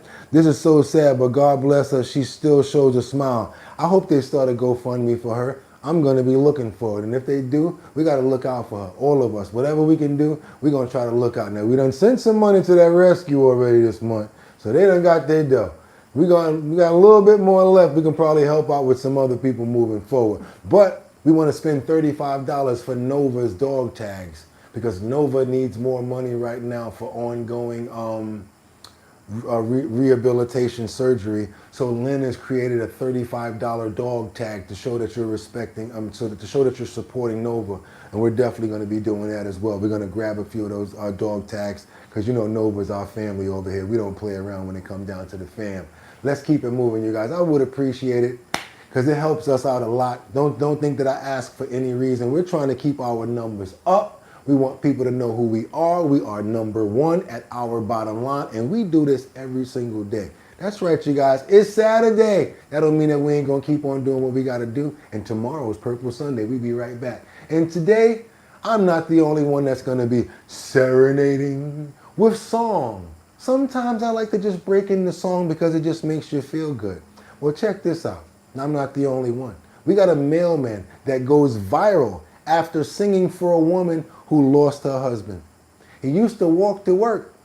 Not after he went viral for singing this song. Do me a favor, you guys. If you love singing, if you love happiness, if you love love, double tap that screen and get those likes up. I want you to see a beautiful story from a man who basically shined his light on someone who lost her husband and basically in Chicago brought some light to a bad situation in the form of a mailman. Let's keep on moving forward, you guys. Let's go. Harvey loves to sing, and when he delivers mail in the West Chicago neighborhood of Austin, he does that. One day, a woman heard him singing and asked if he'd come back to perform for her grandmother, who recently lost her husband of 50 years. Take a listen. This for you, Grandma. Traded in the lazy days I used to lay down by the river. Oh, how I miss it.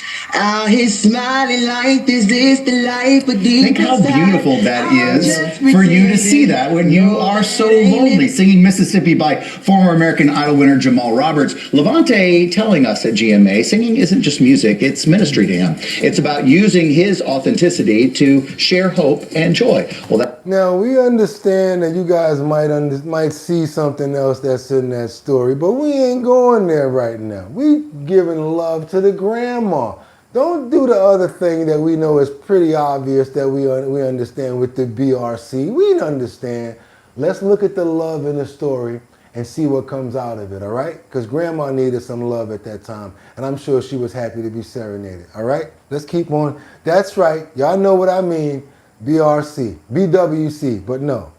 that hope and joy quickly went viral when the granddaughter, Whitney Cumbo, posted it online, racking up 1 million views. It's just great. She also started a GoFundMe page to help Levante shorten his 2.5-hour commute on public transportation. Wow. And let's just say, internet, thank you for delivering. Check out his new way to get to work. Ooh. Yeah, that's right. You did that. Wow. His drive is now just 30 minutes, and Levante says he's blessed to have so much support from people, especially from the family that helped start it all. Wow. Honestly, I love you guys so much. It's because of you so many doors have been opening for me that I've only dreamed of. And there are not enough thank yous in this world that I can honestly say or give you guys. Just know that you have my heart, and I will always be here.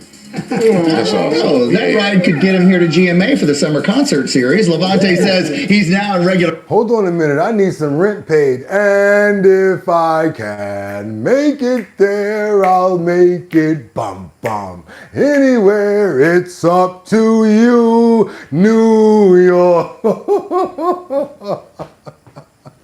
Go in front of Yankee Stadium and start singing, I need my rent paid, New York, right, y'all? Oh my God, he sounds just like him. Give him some dough. You guys, come on now. Y'all got to stop with that. Stop it now. You see, I fought it back. I fought it back so much. I'm the one that brought the story up. I could have not showed it to you guys. I could have went further, but I didn't. You know why? Because I did it for Grandma. I did it for the love and because I got a grandma. Let me tell you something that I didn't tell you guys yesterday. I'm probably the only person that you guys know with a grandma named Minnie. You're like, what are you talking about, boy? I know many grandmothers named Minnie. It's a couple of guys with grandma named Minnie. How about on both sides of the family, though? Ah, that's right. My father's mother's name is Minnie, M-I-N-N-I-E, last name Young. My other grandmother's name is Minnie. And she's from South Carolina, and they spell their name the same way. Now tell me that's not a crazy coincidence right there, you guys. Both Minnies from the South. Let's keep on moving forward. Yes, now that the story's over, I can tell you guys what it is. It's the Broken Wristed Click is what BWC stand for. And when I say it, you guys know what I mean. And when I do this sometimes, that wrist that you just can't get to keep up even if you put a 2x4 under it. You know what I'm saying? And we represent what over here? Man. Man. They need to start seeing advertisements like that go out. I swear to God, I ain't supposed to swear, but I really love you guys. I'll be having a bad day until I come here. I just get so energized, I don't even want to leave sometimes. I'll be like, yo, how long the show been going on? Well, maybe I could stay with them longer because then I got to be by myself. I love being with you guys so much. I just don't like going away sometimes. So that's why we be doing extended versions sometimes. Now let's get on over to Southwest Airlines. It's time for me to share with you somebody that's very important, and I think that this youngster is going to go very far. I hope he decides to take on the friendly skies, because I'm going to tell you like this.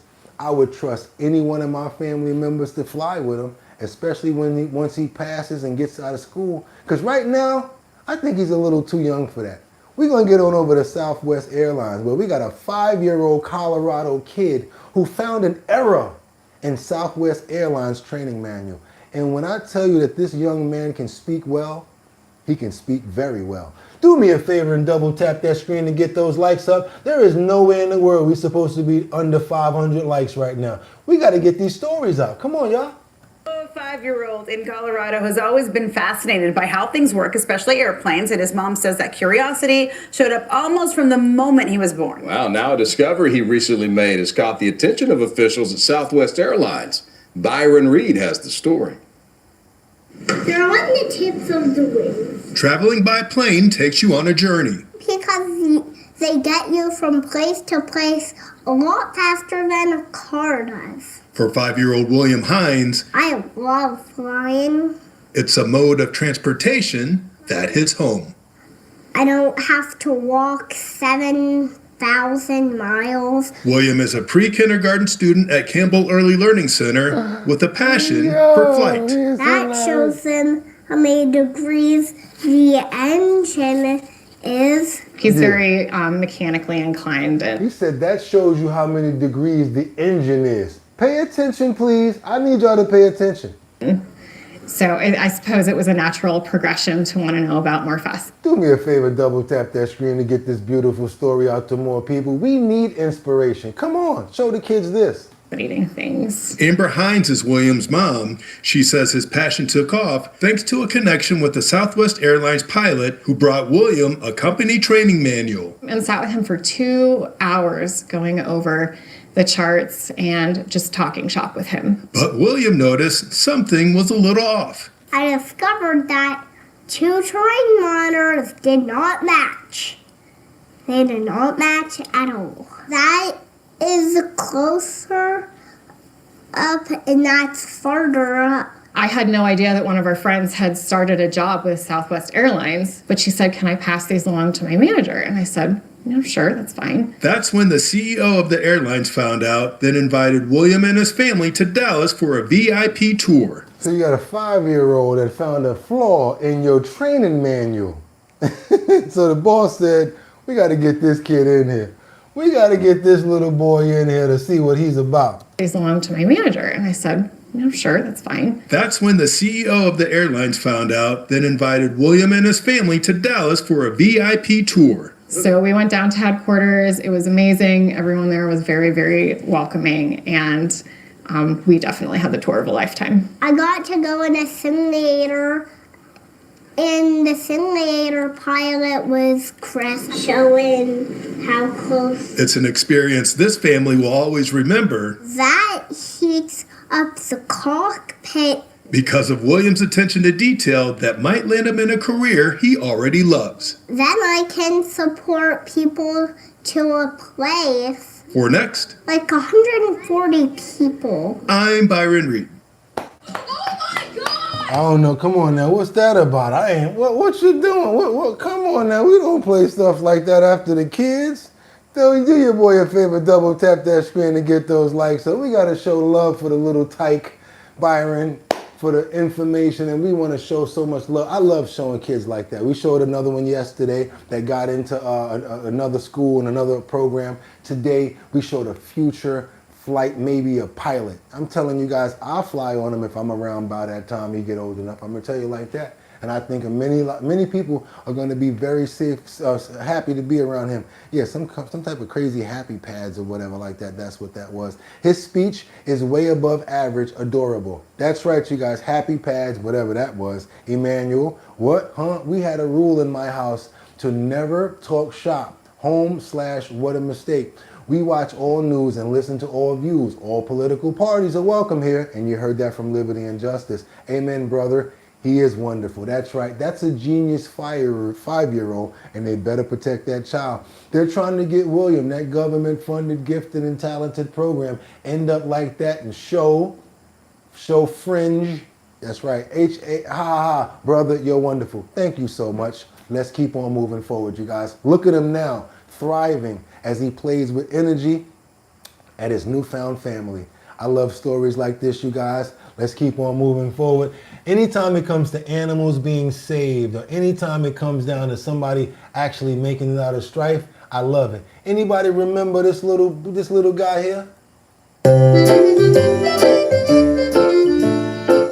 Anybody remember Punch? Look how Punch is getting along now. He's not a dog. He's a little small monkey who was in the China zoo. He was being pushed around, so they gave him a little bear. Little bear was his security. After a while, he actually finally got accepted by the rest of the pack. Look how he's living now, you guys. Punch. Let's go. The part I actually like to see, because they were punching on him. That's probably why they named him Punch. They were beating him up. The way that he went through a lot to get this pack to accept him. A lot. He used to run around with a little bear. They finally took the bear from him. You can see he's very affectionate. That's the only thing that he really wanted when he was a baby, so somebody could show him some love, hug on him. You know how it is, you guys. Beating up on a little baby. He's running around trying to get some love. They had to give that little guy a little teddy bear in order for him to have some companionship. But you know what, guys? Y'all ain't got to do that over here. Because if y'all trying to make some money, hit that link in the description and you can make up to $700. Whoa, it's a lot of money in that description today. That's right. I was able to find 2 nice surveys. You go to the link in the description, fill out the surveys. You guys will make some money and I'll make some money too. Hopefully we both do. And you know what we got going on this week, you guys? We have a promo already put up in our post notification area. Want you guys to show your support. We've got a new post, someone that's trying to get their business out there and promote to try to help out with the elders. Yes, if you drink coffee and you're interested in trying to become, an influencer, probably make a little bit of extra money off of coffee, which is a pretty big business. Check out the ingredients, see what the product is about. If it's something for you, go ahead and check it out. See if you want to be a part of it. Check it out in the links in the description, you guys. See what it's all about. And if you are trying to promote your business, that's what we do over here. It's our bottom line, not my bottom line, not Bugatti's bottom line. That's right. If you got a promo, you got a party coming up, an event, you may be trying to sell something. Maybe you're a salesperson, or maybe you got a business or a service that you provide. Lawn doctor, maybe do nails or hair or whatever like that. Send over your promotions to us. We're going to put them up in the post notification area. But the only catch is, they got to be in a 1080 by 1080 size frame in order to fit. That's the template size for the post notification area when it comes down to YouTube. That's 1080x 1080, and that's pixels, you guys. That's the size frame that you want to make those templates in, and this way you'll never make a mistake. Make your template, always use it, and this way it'll always fit. Also, you guys know what I do. I always get my templates right, and I always be ready for what? The Show Your Talent search. That's coming up in Manhattan, Bronx, Brooklyn, Queens, and Staten Island. And if you win, boom, you're gonna win $250. That's right, you guys. Every borough, we put everybody together after we do the finale, and we bring one winner that's gonna possibly win $1,000. It's sponsored by Big Drip Hard Punch and that's right, me right there, your boy Bugatti NYC. I am the host, along with DJ Don Dada, formerly of Black Ink Crew. That's right, that's my DJ. If you guys want to be a part of the Show Your Talent search, all you got to do is go over to the website, www.drinkbigdrip.com. As you can see, that's 2 G's and 2 P's. Again, www.drinkbigdrip.com. Put your email address in the notification area, and we'll keep you on post on where we're going to be at so that you can pull up and possibly win. Boom! $250. Like I said, after we get everybody together and one person from the online, because we know that you might not be able to show up. We want to see your talent too. So one person we're going to be able to pull in, and if you're good, we're going to have one person that wins online go against everybody else. And that's the sponsor right there, Big Drip Hard Punch, www.drinkbigdrip.com. It's up to $1,250 winners, you guys. And this month, we should be able to start getting out there because we finally broke the weather in New York. Let me not speak too soon. We're supposed to have snow tomorrow, but I hope it's not too much. But if anything, we're breaking, the weather's breaking. We're about to start getting out. We're about to start interacting. And if you are in the 5 boroughs and you want to be a part of it, come meet with your boy, have a sip, got to be 21 and older. Come on out. Put your email address in the post notification area. We go live from the events. Don't believe me? Ask Mark Dorfman. Don't believe me?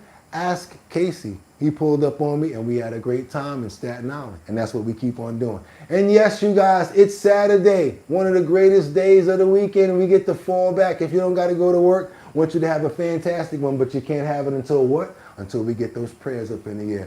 That's right, you guys. We got to get those prayers up in the air for each one of us, for our family members, for love, for understanding, because I want to make sure that you guys understand something. I can't do it without you, and I hope you know I really appreciate coming here, and I love coming here every single day. So you know what? We like to pray, and we like to pray for every single person because you could have went anywhere. So I like to make sure that you understand I appreciate you by getting those prayers up. We're going to pray for love. We're going to pray for understanding. We're going to pray for friendship. I want to pray for, I want to pray for compassion. I want to pray for us to stop worrying about parties so much and concentrate on us being human beings, not racial or anything like that, but just the fact that we're here together and we're all trying to do the same thing, which is survive and make a great understanding and a great place for us and our families. Who I want to pray for this morning? Lisa? That's right. Also want to pray for Jay Scribe. I saw Jay Wood go up. Mega dub. I see you out here. Rebecca Lanyan Bueno, you got to make sure that you email me. I told you, girl, we like to check up on you. Jordan Dowdy, 913. I'm a big sometime, and I am too. Let me get you. I love you so much, and that was a good name right there. I like you. Miggity Mark, Jordan Dowdy. There you go. Who's that? Sylvia in many places. I can't read it, but I'm sorry. Vincent, Rose, Moonshine, Rebecca Lanyan Bueno. Vincent, there you go. Coco, Liberty and Justice, Rebecca Lanyan Bueno. Silly Billy, Audrey, who we got up in here? Patrick. Let's jump over some names that we already said. We got Benny up in here. Want to make sure we get everybody. Did it Saw. We got to pray for who else? We got Rose up in the building. Grumpy Squished Pumpkin. Okay. No, I'm not. I don't support anything but truth and what makes sense. And that's all we care about over here. Truth and common sense. AJ, Rose, that's right. Amen, brother. Teddy, I want to pray for Jordan. We got to pray for G-Man. EJR1911. Who else we see up in the building? You know you always got to get prayed for Rebecca Lanyan Bueno, even if you don't come in, Rebecca, from Grand Rapids, Michigan. Grumpy Good Eye, Abulute 6432. I also want to pray for Winter Rising 8838. That's right, you stand out because you're a major part of the show. Mary, who else we got up in the building? I see EJR 1911, and I'm a big sometimes. Doms, Norris, gonna be the last one. And thank you guys so much for coming. I want to say amen. That's right, you guys. I want to see you guys tomorrow, Purple Sunday, for more trending topics, current events, and much, much more. Also, I see that we made it over the 500 mark, so you know what that means. I'm going to need you guys to go ahead and send me an email with your address. I will be picking 3 people for decals, and I will be picking 3 people for keychains. And hey, I heard somebody say, I already got one. How do I know? I get so many requests, I have no idea if you got one already. But if you want another one and you wind up getting it, give it to your girl. Give it to a family member. I don't hold back over here. But if you're in the email address and you get picked, 3 people will get keychains, our bottom line, and 3 people will be able to rock out with us on Purple Sunday with the decals. That's right, you guys. We got 6 pieces coming out. I'm looking forward to going to Bridge, BRIDGE, THIS, LLC @gmail.com to see those emails. Follow up with you guys. It's Purple Sunday tomorrow, you guys. And like I always tell you, y'all could have went anywhere. But the fact of the matter that you came here to chill with me on Saturday, I appreciate you. So until tomorrow, same time, 6 o'clock. Get 'em!